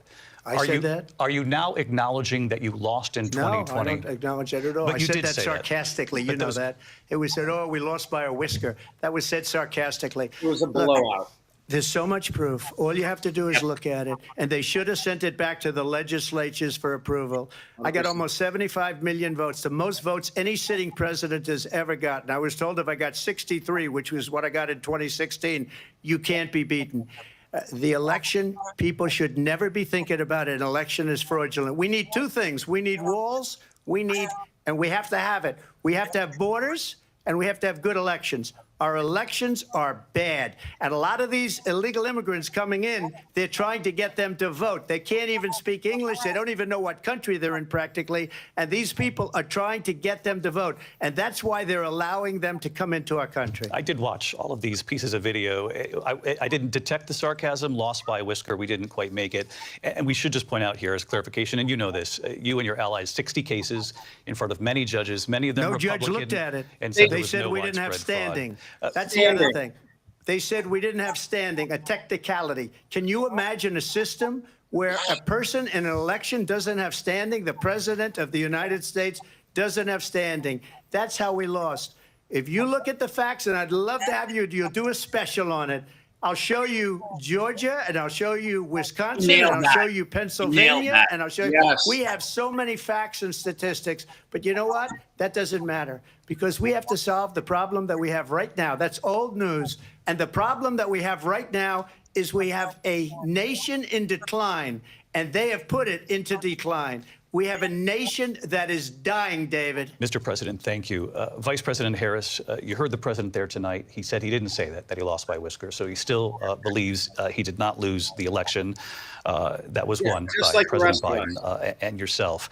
But I do want to ask you about something that's come up in the last couple of days. This was a post from President Trump about this upcoming election just weeks away. He said, when I win, those people who cheated, and then he lists donors, voters, election officials, he says will be prosecuted to the fullest extent of the law, which will include long-term prison sentences. Yes. One of your campaign's top lawyers responded saying, we won't let Donald Trump intimidate us. We won't let him suppress the vote. Is that what you believe he's trying to do here? Donald Trump was fired by 81 million people. So let's be clear about that. And clearly he is having a very difficult time processing that. But we cannot afford to have a president of the United States who attempts, as he did in the past, to upend the will of the voters in a free and fair election. And I'm going to tell you that I have traveled the world as Vice President of the United States. No, you haven't. World Hardly been leaders are anywhere. laughing at Donald Trump.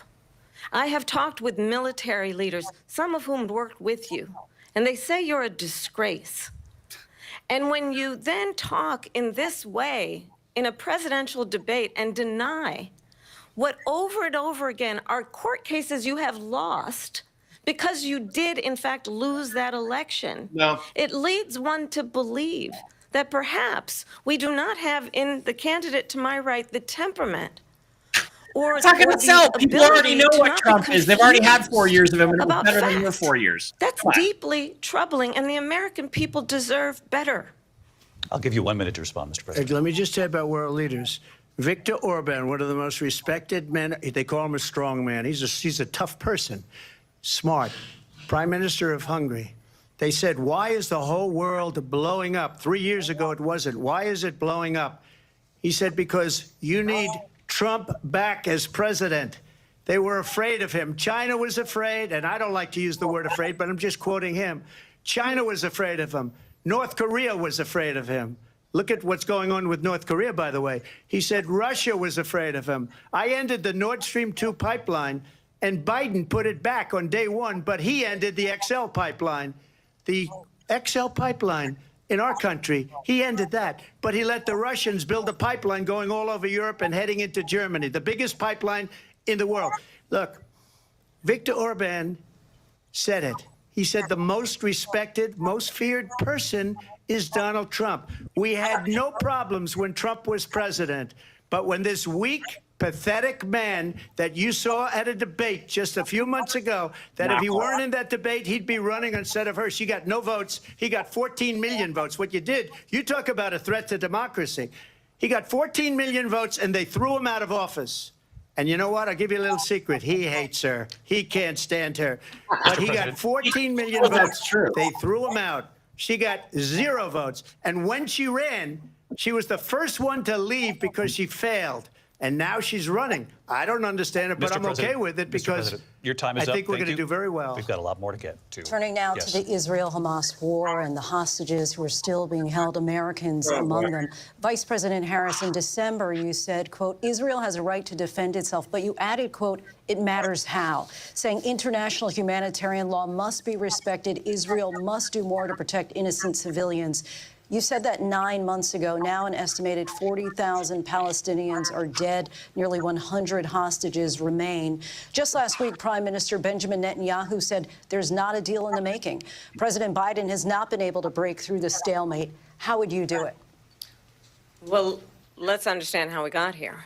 On October 7, Hamas, a terrorist organization, Why is she so up in her nose? slaughtered She does 1,200 sound Israelis. Many of them She's young nervous. people who were simply attending a concert. Women were horribly raped. And so absolutely, I said then, I say now, Israel has a right to defend itself. We would. And how it does so matters. Because it is also true, far too many innocent Palestinians have been killed. Children, mothers. What we know is that this war must end. It must end immediately, and the way it will end is we need a ceasefire deal and we need the hostages out. And so we will continue to work around the clock on that. Work around the clock, also understanding that we must chart a course for a two-state solution.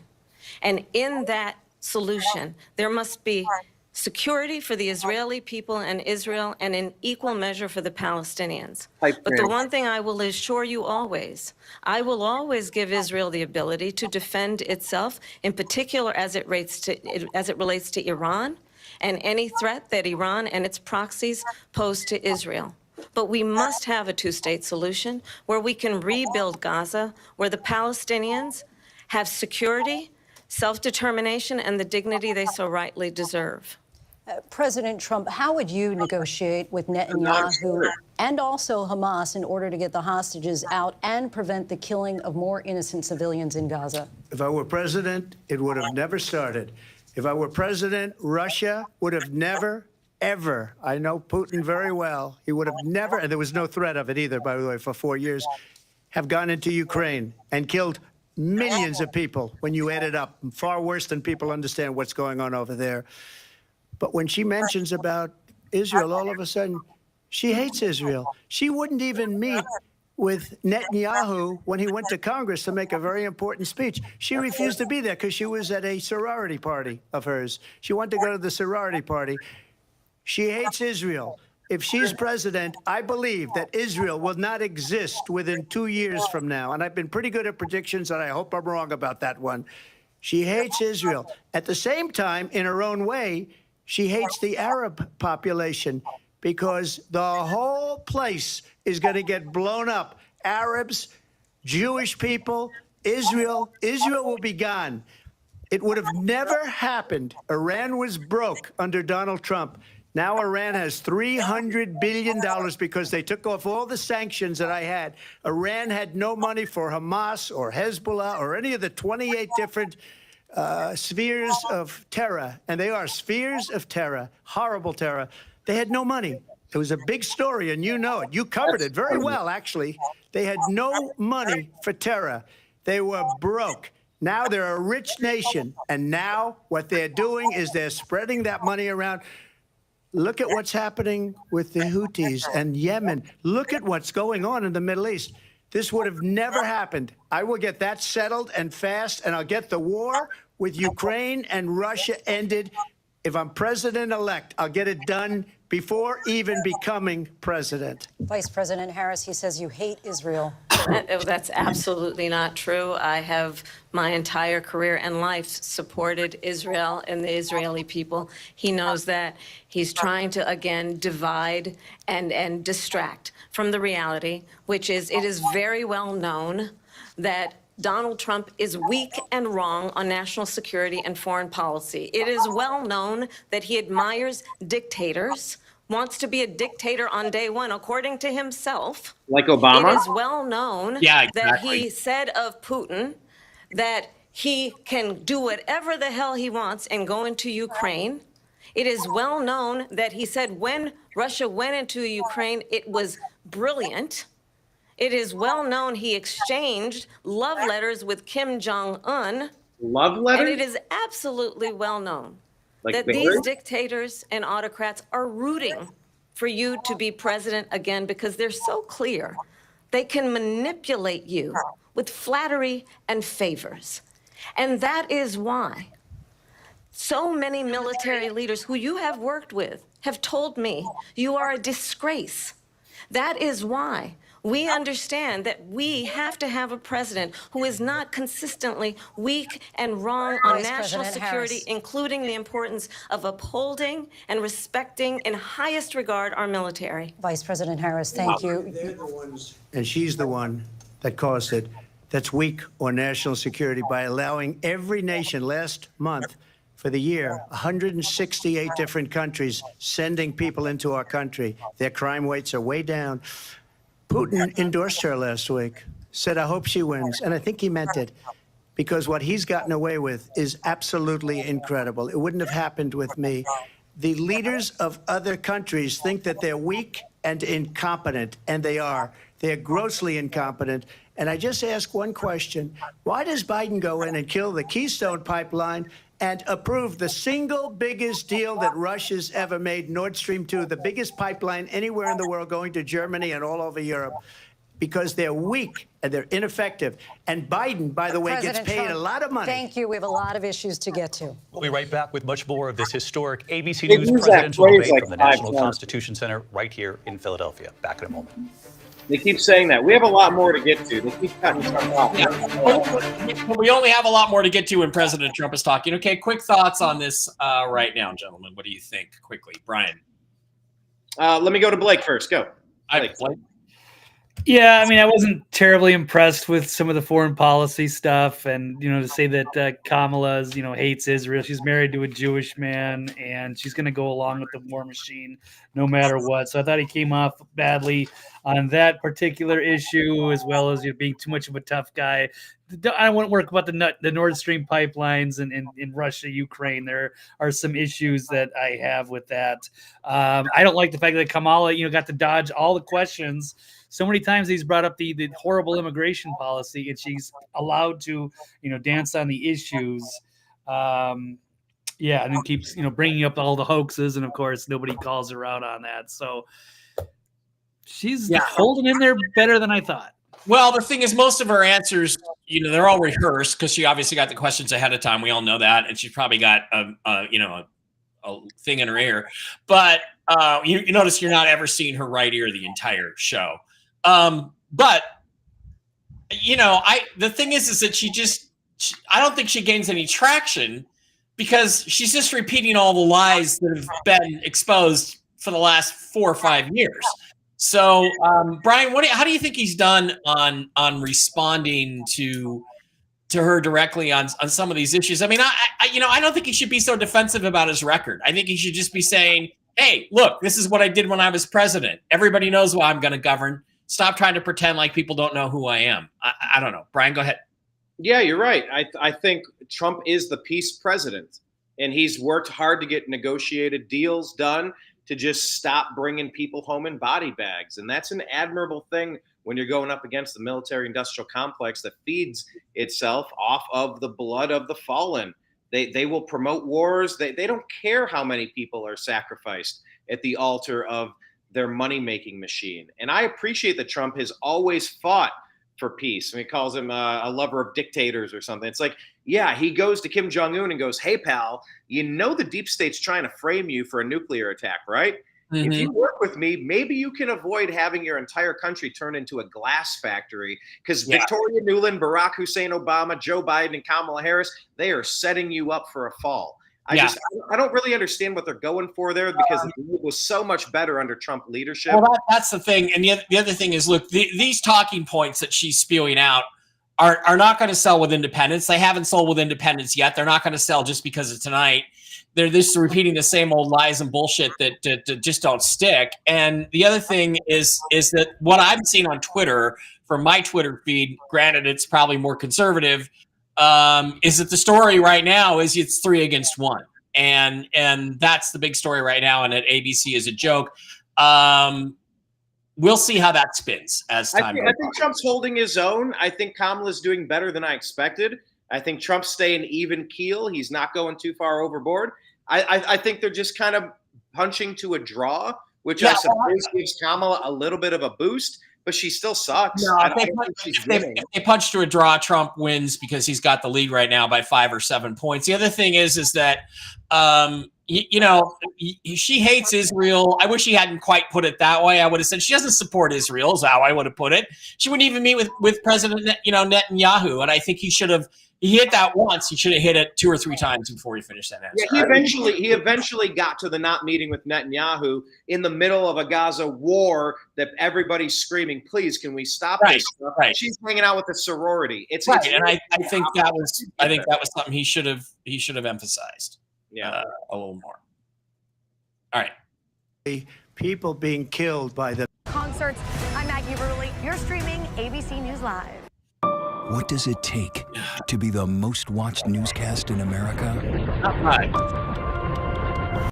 War in Ukraine. We're now 2.5 years into this conflict. Mr. President, it has been the position of the Biden administration that we must defend Ukraine from Russia, from Vladimir Putin, to defend their sovereignty, their democracy, that it's in America's best interest to do so, arguing that if Putin wins, he may be emboldened to move even further into other countries. You have said you would solve this war in 24 hours. You said so just before the break tonight. How exactly would you do that? And I want to ask you a very simple question tonight. Do you want Ukraine to win this war? I want the war to stop. I want to save lives that are being people being killed by the millions. It's the millions. It's so much worse than the numbers that you're getting, which are fake numbers. Look, we're in for 250 billion or more because they don't ask Europe, which is a much bigger beneficiary to getting this thing done than we are. They're in for $150 billion less because Biden and you don't have the courage to ask Europe like I did with NATO. They paid billions and billions, hundreds of billions of dollars when I said, either you pay up or we're not going to protect you anymore. So that's maybe one of the reasons they don't like me as much as they like weak people. But you take a look at what's happening. We're in for 250 to 275 billion.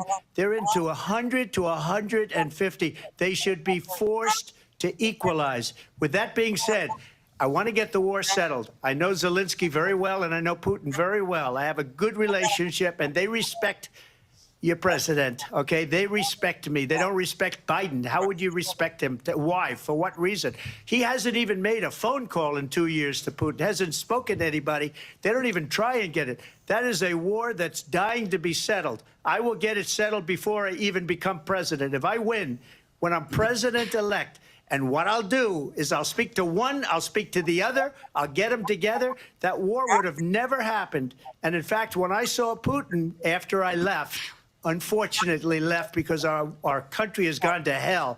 But after I left, when I saw him building up soldiers, he did it after I left.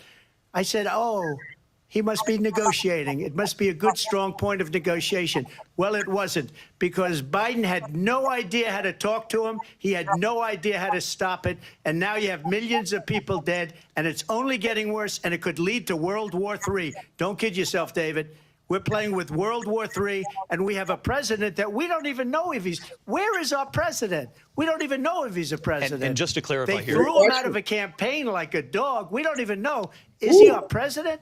But we have a president, Mr. President, that doesn't know he's alive. Your time is up.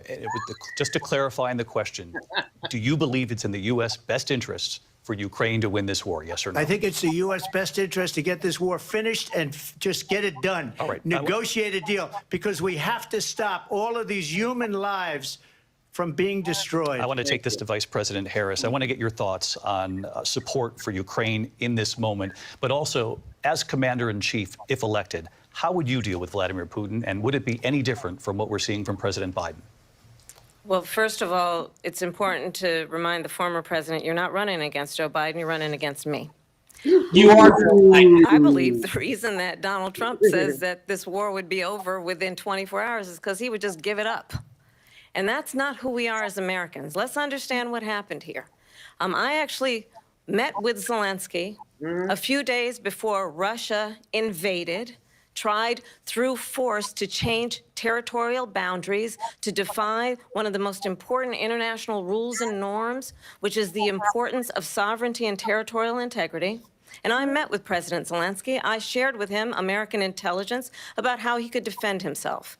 Days later, I went to NATO's eastern flank, to Poland and Romania. And through the work that I and others did, we brought 50 countries together to support Ukraine in its righteous defense. And because of our support, because of the air defense, the ammunition, the artillery, the javelins, the Abrams tanks that we have provided, Ukraine stands as an independent and free country. If Donald Trump were president, Putin would be sitting in Kyiv right now. And understand what that would mean, because Putin's agenda is not just about Ukraine.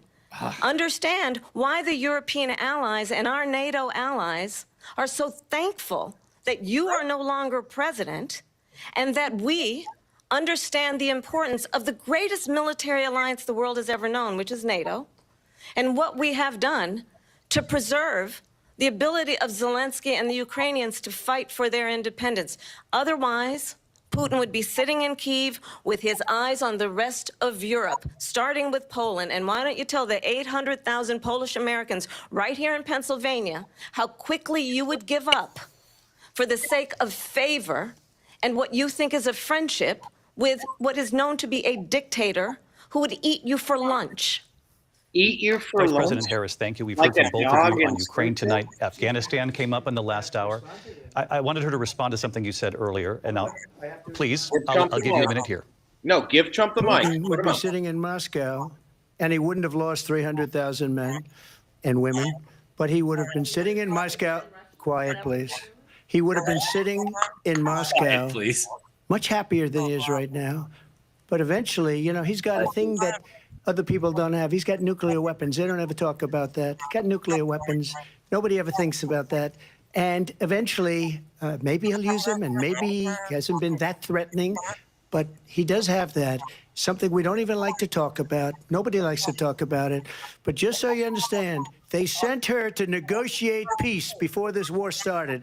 3 days later, he went in and he started the war because everything they said was weak and stupid.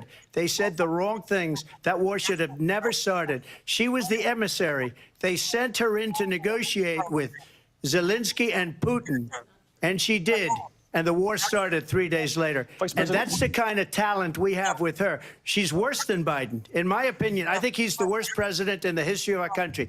She goes down as the worst vice president in the history of our country. But let me tell you something. She is a horrible negotiator. They sent her in to negotiate. As soon as they left, Putin did the invasion. President Trump, thank you. You did bring up something. You said she went to negotiate with Vladimir Putin. Vice President Harris, have you ever met Vladimir Putin? Can you clarify tonight? Yet again, I said it at the beginning of this debate, you're going to hear a bunch of lies coming from this fellow. And that is another one. Hello. When I went to meet with President Zelensky, I've now met with him over 5 times.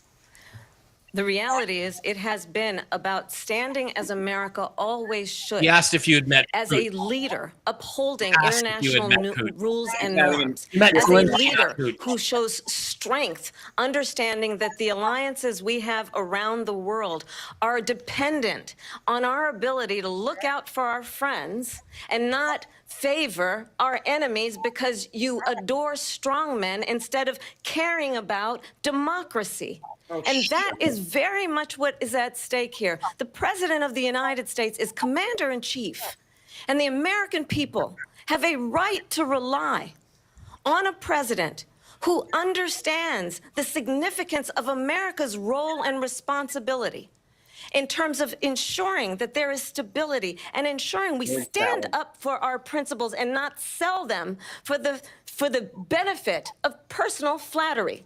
We've talked about Ukraine and Vladimir Putin. I do want to talk about Afghanistan. It came up in the first hour of this debate. I want to move on to Afghanistan. Trump did the most amazing thing I've ever seen. He got these countries, the 28 countries at the time, to pay up. He said, I've never seen, he's the head of NATO. He said, I've never seen, for years, we were paying almost all of NATO. We were being ripped off by European nations, both on trade and on NATO.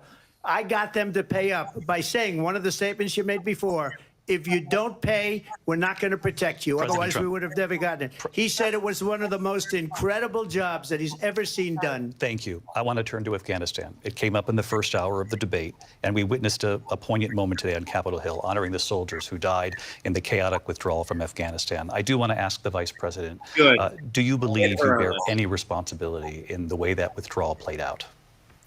Well, I will tell you, I agreed with President Biden's decision to pull out of Afghanistan. 4 presidents said they would, and Joe Biden did. And as a result, America's taxpayers are not paying the $300 million a day we were paying for that endless war. And as of today, there is not one member of the United States military who is in active duty in a combat zone in any war zone around the world, the first time this century. But let's understand how we got to where we are.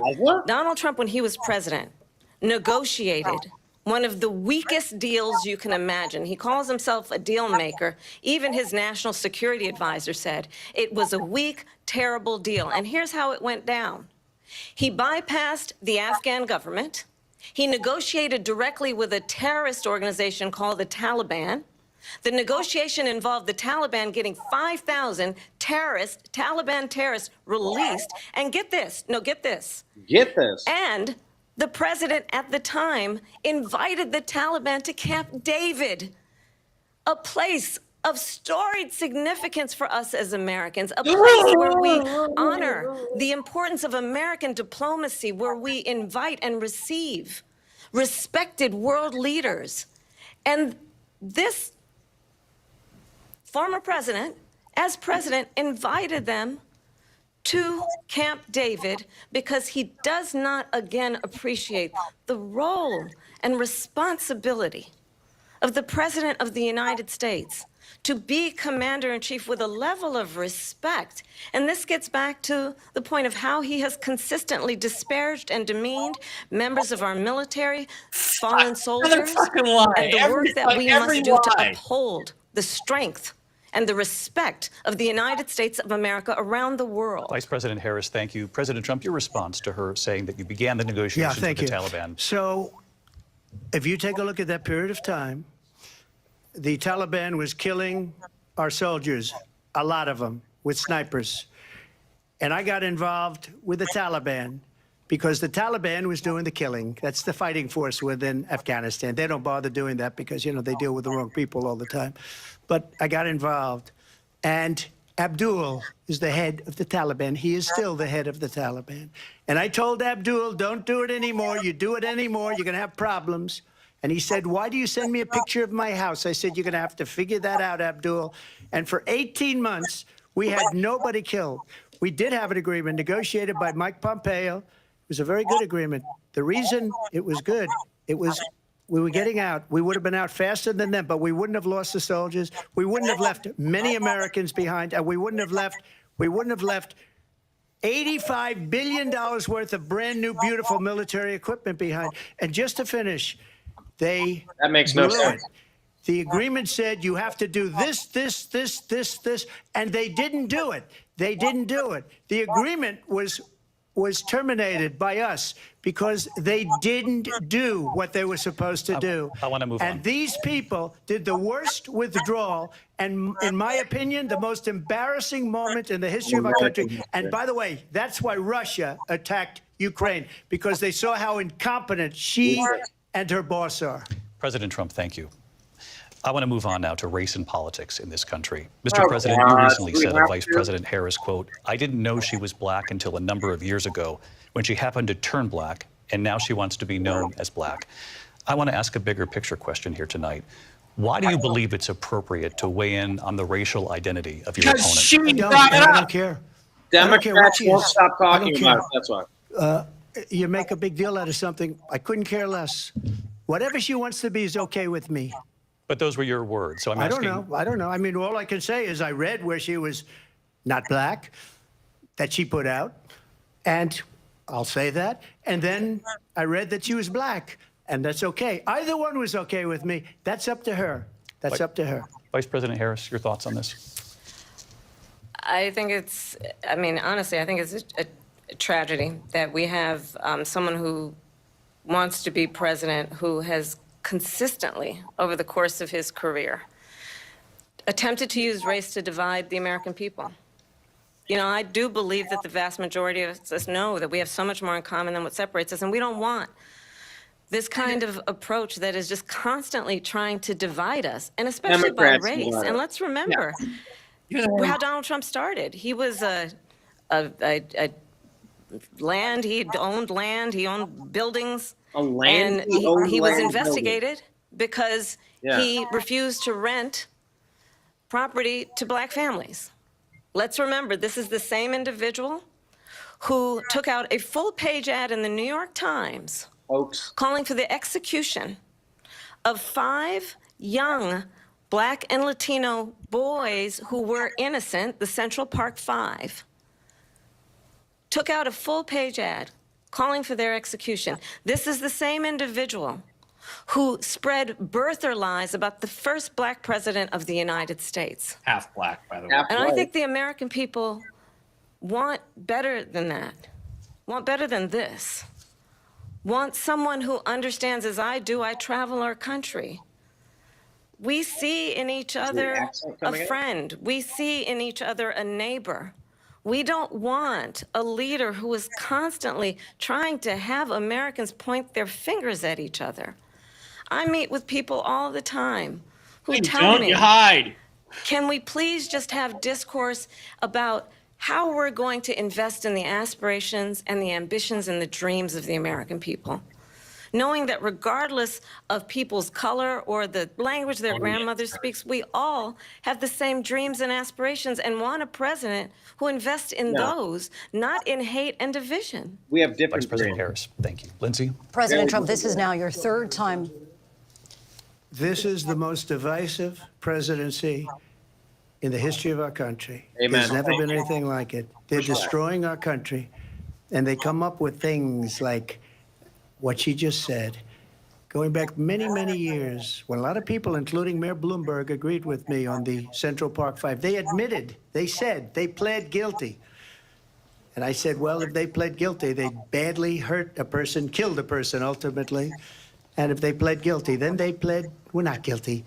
But this is a person that has to stretch back years, 40, 50 years ago, because there's nothing now. I built one of the greatest economies in the history of the world, and I'm going to build it again. It's going to be bigger, better, and stronger.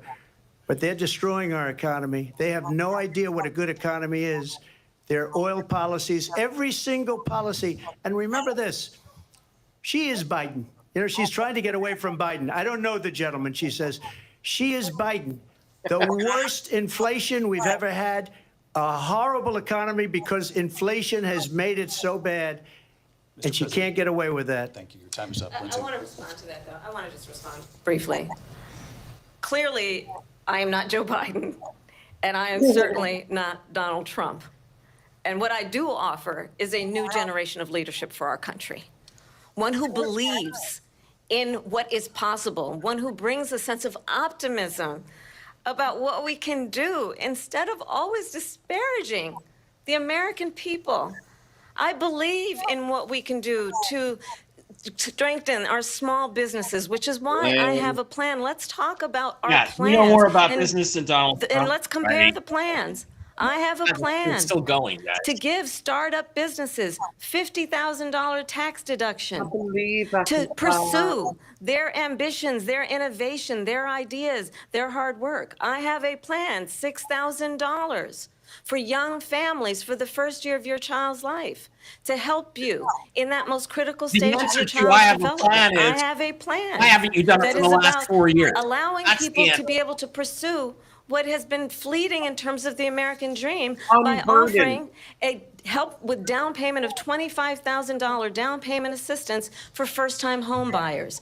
That's the kind of conversation, I believe, David, that people really want tonight, as opposed to a conversation that is constantly about belittling and name-calling Let's turn the What are we page talking about Vice here? President and move Harris, forward. thank you. Let's turn to policy. President Let's turn Trump, back we to have policy. to move on. President Trump. Go back Let's turn to policy, She has please. a Trump, one more time. To defund the police. She has a plan to confiscate everybody's gun. President Trump, she we has do a have to plan move to on to not other allow issues. fracking in Pennsylvania or anywhere else. Okay. Thank That's you, Mr. what her President. plan is until just recently. I just need Lindsay, to go ahead. respond. President Trump, No, the President former Trump. president has No, said I'm something sorry. twice that I need to No, respond to. I'm sorry. We're Yeah, going fine. to move on, Vice One President time Harris. to what he has President said. Trump, You this is gotta now your respond. third time running for president. You have long vowed to repeal and replace the she got Affordable Care steamrolled. Act, also known as Obamacare. You have failed to accomplish about that. it, too. You now say you're going to keep Obamacare, quote, unless we can do something much better.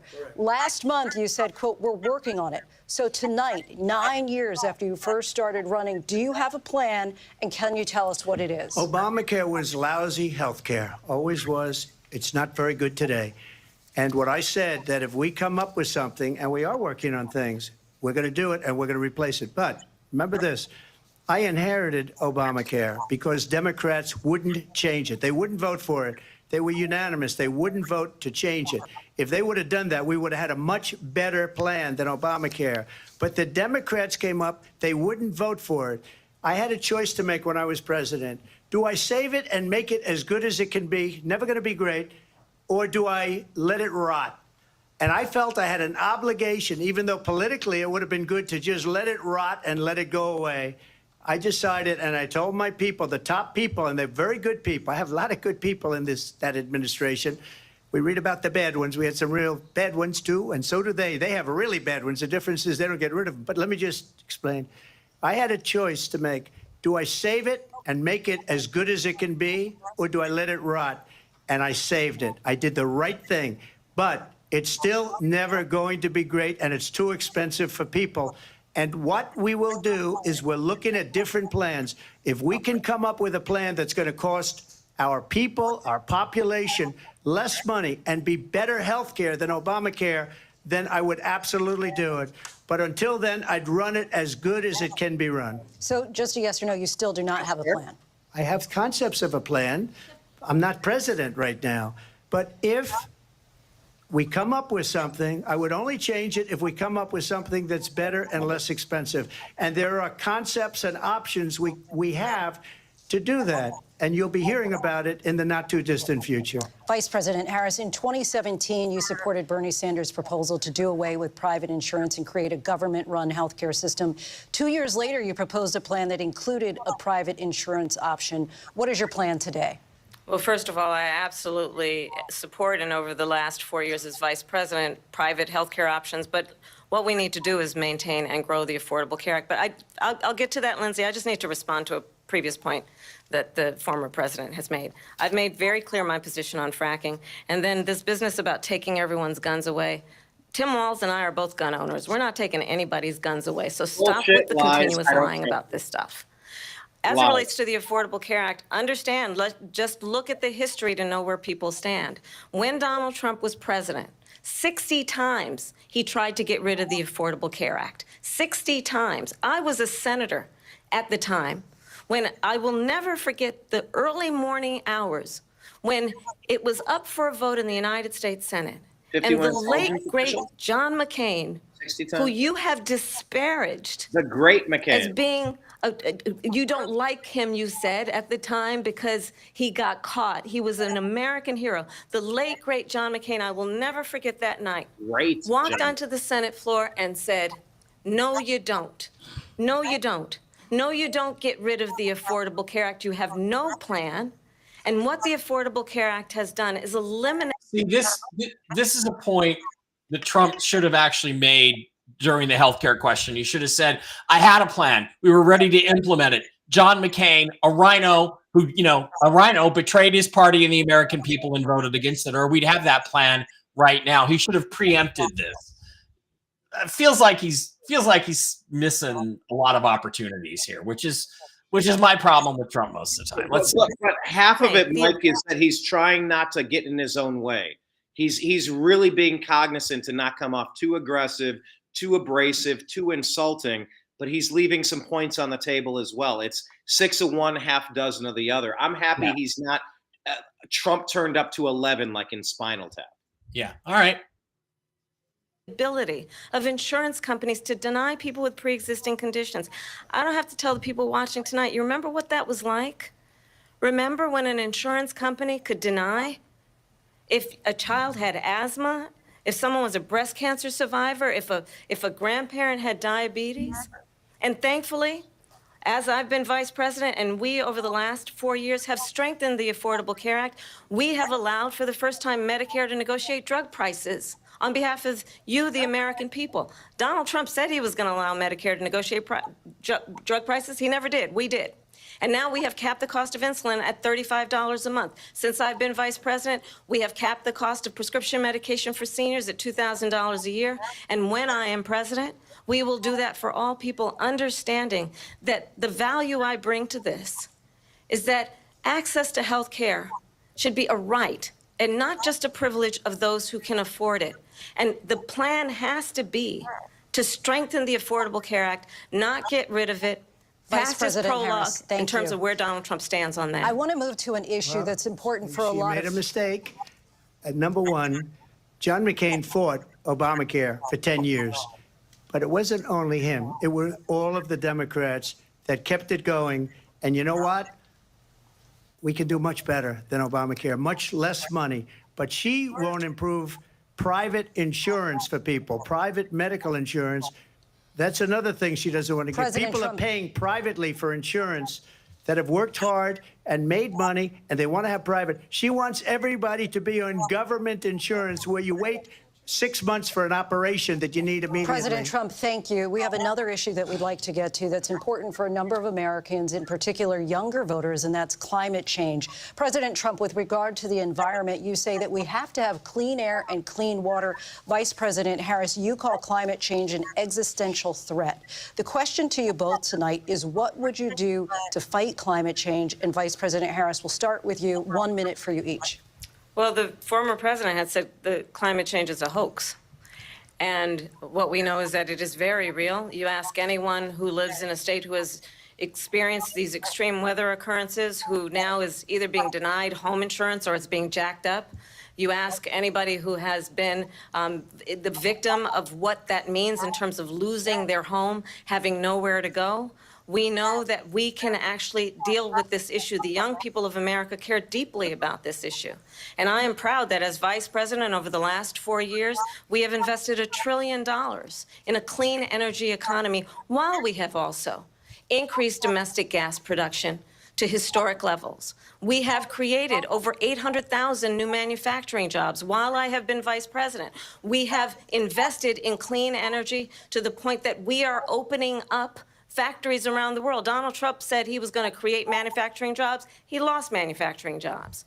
And I'm also proud to have the endorsement of the United Auto Workers and Sean Fain, who also know that part of building a clean energy economy includes investing in American-made products, American automobiles. It includes growing what we can do around American manufacturing and opening up auto plants, not closing them like happened under Donald Trump. Vice President Harris, thank you. That didn't happen under Donald Trump. Let me just tell you, they lost 10,000 manufacturing jobs this last month.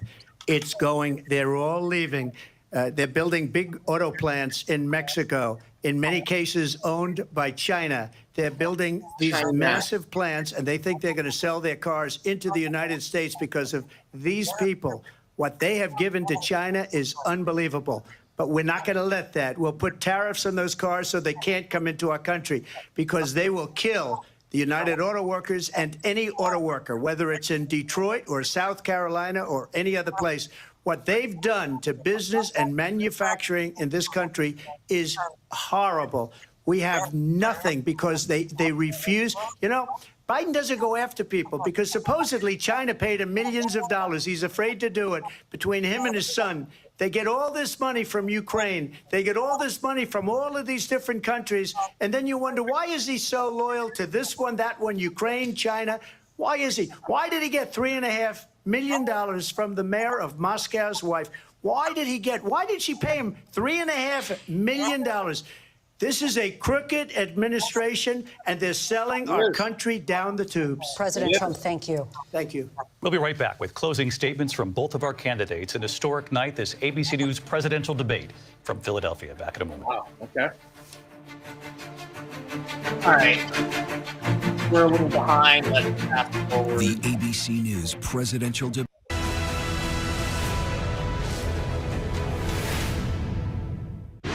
Reporting from the floor of the Republican For our country.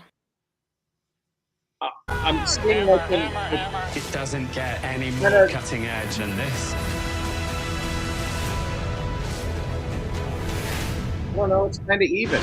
Reporting from the floor of the Republican National Convention, I'm Rachel Scott. Wherever the story is, we'll take you there. You're streaming ABC News Live.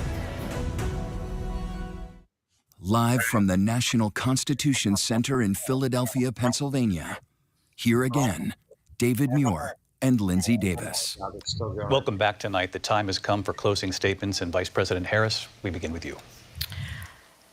So I think you've heard tonight two very different visions for our country. One that is focused on the future, No, it's and the not. other that is focused on the past, and an attempt to take us backward. All you did was ask him about. But we're not going All we back. did. And I do believe that the American people know we all have so much more in common than what separates us. And we can chart a new way forward. And a vision of that includes having a plan, understanding the aspirations, the dreams, the hopes, the ambition of the American people, which is why I intend to create an opportunity economy, investing in small businesses, in new families, in what we can do around protecting seniors, what we can do that is about giving hardworking folks a break and bringing down the cost of living.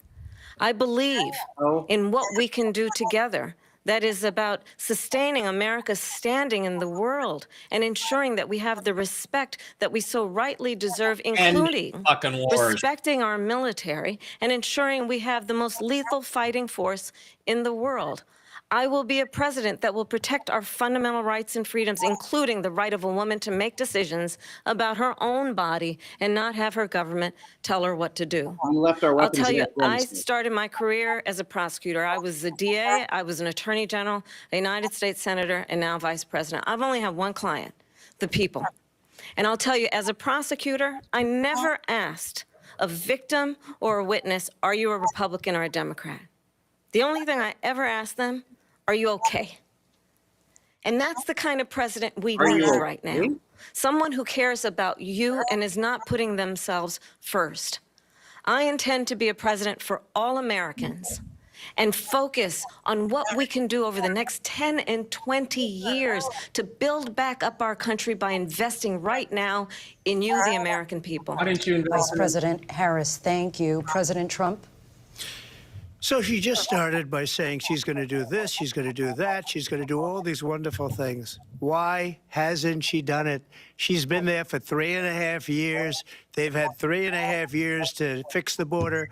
They've had 3.5 years to create jobs and all the things we talked about. Why hasn't she done it? She should leave right now, go down to that beautiful White House, go to the Capitol, get everyone together and do the things you want to do, but you haven't done it, and you won't do it because you believe in things that the American people don't believe in. You believe in things like we're not going to frack. We're not going to take fossil fuel. We're not going to do things that are going to make this country strong, whether you like it or not. Germany tried that, and within 1 year, they were back to building normal energy plants. We're not ready for it. We can't sacrifice our country for the sake of bad vision. But I just ask one simple question. Why didn't she do it? We're a failing nation. We're a nation that's in serious decline. We're being laughed at all over the world. All over the world, they're laughed. I know the leaders very well. They're coming to see me. They call me. We're laughed at all over the world. They don't understand what happened to us as a nation. We're not a leader. We don't have any idea what's going on. We have wars going on in the Middle East. We have wars going on with Russia and Ukraine. We're going to end up in a third world war, and it'll be a war like no other because of nuclear weapons, the power of weaponry. I rebuilt our entire military. She gave a lot of it away to the Taliban. She gave it to Afghanistan. What these people have done to our country, and maybe toughest of all, is allowing millions of people to come into our country. Many of them are criminals, and they're destroying our country. The worst president, the worst vice president in the history of our country. President Trump, thank you. And that is our ABC News presidential debate from here in Philadelphia at the National Constitution Center. My God, thank God that's over.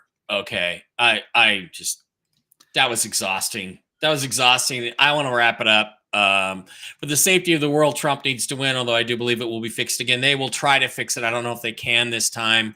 Who in the hell in the U.S. would vote for Harris? I don't know. Keir Starmer is your prime minister, Adam. So you explain that to me. I don't get that either. All right, boys. Yeah, my son isn't talking to me right now because I support Trump. Okay. He'll come back. He'll wake up like everybody else does. All right. My evaluation is that, Trump had chances to land some heavy blows, and he didn't. He should have had some lines prepared on some of the things he knew they would ask him about. She says, he wants to look behind. The answer to that is simple. They keep asking me about stuff from 5, 6, 7, 8 years ago. So I'm answering the questions they're asking me. I also thought, look, all she had was platitudes and the same talking points that she and the Democrats have used for years and years and years. Tax cuts for the rich. None of that shit is going to play with anybody. In terms of temperament, I thought he was okay. I thought he was fine. Everybody knows who Donald Trump is. They all know that they all know what they're going to get when they vote for Donald Trump because they got it for 4 years. I don't think temperament, her snarky little looks, all that does is piss off every man who looks at it. Because let's face it, the dudes are like, that's exactly what my ex-wife used to do when I ask her to have sex or something. That is not going to help her. I don't agree that she did better than I expected. I expected her to be programmed and rehearsed, and everything she did was programmed and rehearsed. And, I don't think she even once caught him off guard and made him uncomfortable, whereas he did 3, 4, 5 times. So I don't know who won the debate. I just don't think it moved the needle at all. Blake, what do you think? Yeah, I think it's some good analysis. I mean, I agree with you that maybe he wasn't, overly prepared. I kind of wonder maybe if J.D. Vance was in the ring, maybe we'd have a different result and would have hit her hard on some of those issues where he could have slammed the door. Yeah, he wasn't strong on foreign policy, healthcare. Sorry, not to interrupt you, but I am interrupting you. But do people really give a shit about foreign policy other than let's end the wars right now? I think there's so many troubles at home. Do they care? Go ahead and finish your notes. But what do you think? Do they care that much about it right now? I mean, the Ukraine thing is obviously a huge deal. Probably not. I mean, the Afghanistan is a great issue for him to win on. So he did, get some shots in there, and she didn't really get to answer much. Of course, he brought the entertainment factor. He did have the highlights. He had some of the good zingers of the night. And to be fair to Kamala, as much as I don't like her, she didn't beat herself in this. She was very composed, but she did dance and dodge and, pushed a lot of the debunked hoaxes.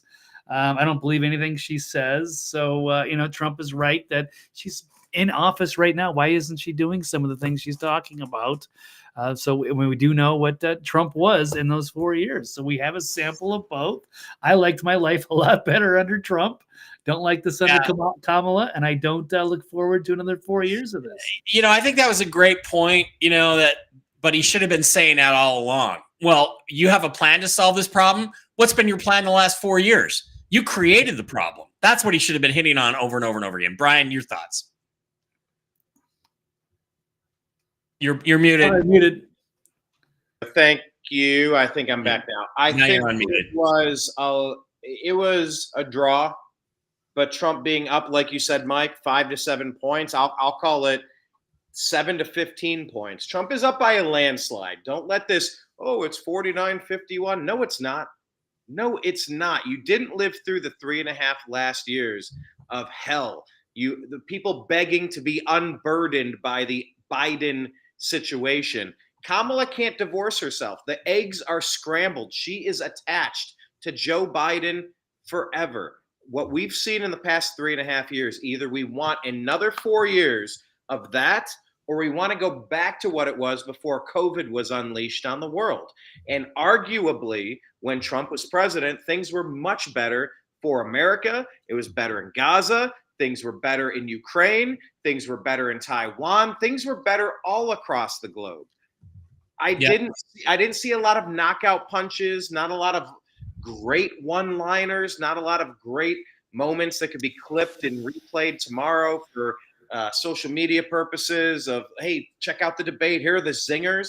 There weren't a lot of zingers. It was kind of 6 punches absorbed and 6 punches thrown. So in one way, I'd say Kamala won because she didn't melt down. I expected her to melt down. I thought she was completely incompetent, but she was well coached. Trump, like you said, Mike, he left plenty of opportunities on the table, but he didn't lose. By no estimation did he lose. No. At the first, he fought to a draw, and when you're up by 7 to 15 points, stay at a draw. You got this in the bag. And when it's 3-1 against you, I mean, when it's 3-1 against you, yeah, I think a draw is pretty solid. But yeah, I was hoping she would crack up or be drunk or something like that. She didn't give us any of that juicy stuff, but you know, in the end, I just kind of doubt this moves the needle at all. We shall see. You know, look, the thing is that people are going to say, oh, well, she could be taken more seriously now because she stood on the debate stage and went toe to toe. But if everything she says is a lie and people know it's a lie, it's not going to really make a difference, I don't think. So get ready for the spin. You know, by the time we're back here next Tuesday, they're going to be telling us Kamala Harris has a big lead after this incredible debate performance. It's going to be bullshit. Pay attention to the real pollsters who really know what's going on. Any thoughts on her wearing an earpiece in her right ear? I've seen a lot of comments, and I saw like there was like pasted over her ear. It like her that did not move the whole time. No, the right ear. Unfortunately, you know, they did a good job covering it up, much better than they did Joe Biden's earpiece last year, in 2020, the last election cycle. Any other final thoughts, guys? I am wiped. I got 2 shows to do tomorrow. I just want to get out of here, get some dinner, and go to bed. It's all good. Hit it, Brian. No, I'm good. All right. Or you were pointing at me. I thought you were waiting because you had a point to make. No, I was giving you the first crack at it. No. I'm good. I'm tapped too. It was a long night. I'm glad it happened. Hoping for a different result, but I think, like you said, it's a draw, and then we'll see what the independents and the libertarians and the other people what they actually think as neutral observers. Perhaps that might move the needle a little bit, but everybody else, I think, is going to stick with their same person. Yeah, I mean, there's people trying to spin that Trump looked old and tired. That's ridiculous. The guy has more energy than she does, and she's 30 years younger or something like that. So, all right, guys, that's going to wrap it up. Thanks for being here. Big crowd tonight, actually. We had a bigger crowd than we normally have. I'm sorry, guys, I completely skipped over. Yeah, the question was, you know, have you met Putin? She completely ignored that. You guys over on Rumble, thanks for being here. Appreciate each and every one of you. I will be back tomorrow with Real News Live with Mike and Jen. It's a Tell the Truth Wednesday. We'll ask Jen who the Angels think won the debate tonight. I love you guys. I'll see you on Whiskey and Wisdom tomorrow night. And then me and Brian on Thursday for Strictly Football. We're going to talk about football. It'll be a tremendous relief after this. I would imagine talking about Deshaun Watson is going to be a relief for you, Brian. Don't do that to me this evening. I'm already exhausted and bitter. And Friday, I'm interviewing Sean Kenny, who played scarred Captain Pike in the Star Trek episode The Menagerie 60 years ago. He's still around. He's still alive. He's a great guy. And he has had many other acting jobs. He also played an ensign. He was going to be the new navigator of the Starship Enterprise until the network came in and told Gene Roddenberry he had to put a Russian in the cast. So Sean, we're going to talk about some new projects he has going that he's funding, and we'll show you what's going on with that. So I still got a busy week going. I'm only halfway through it. Not even halfway through it. Love you guys. Thanks, Blake. Thanks, Brian. Also, our thanks to Steve Doran for his input. And we'll talk. You know, it'll be old news by next week, but we'll talk about it in some abstract way. Thanks for being here. Good night, everybody.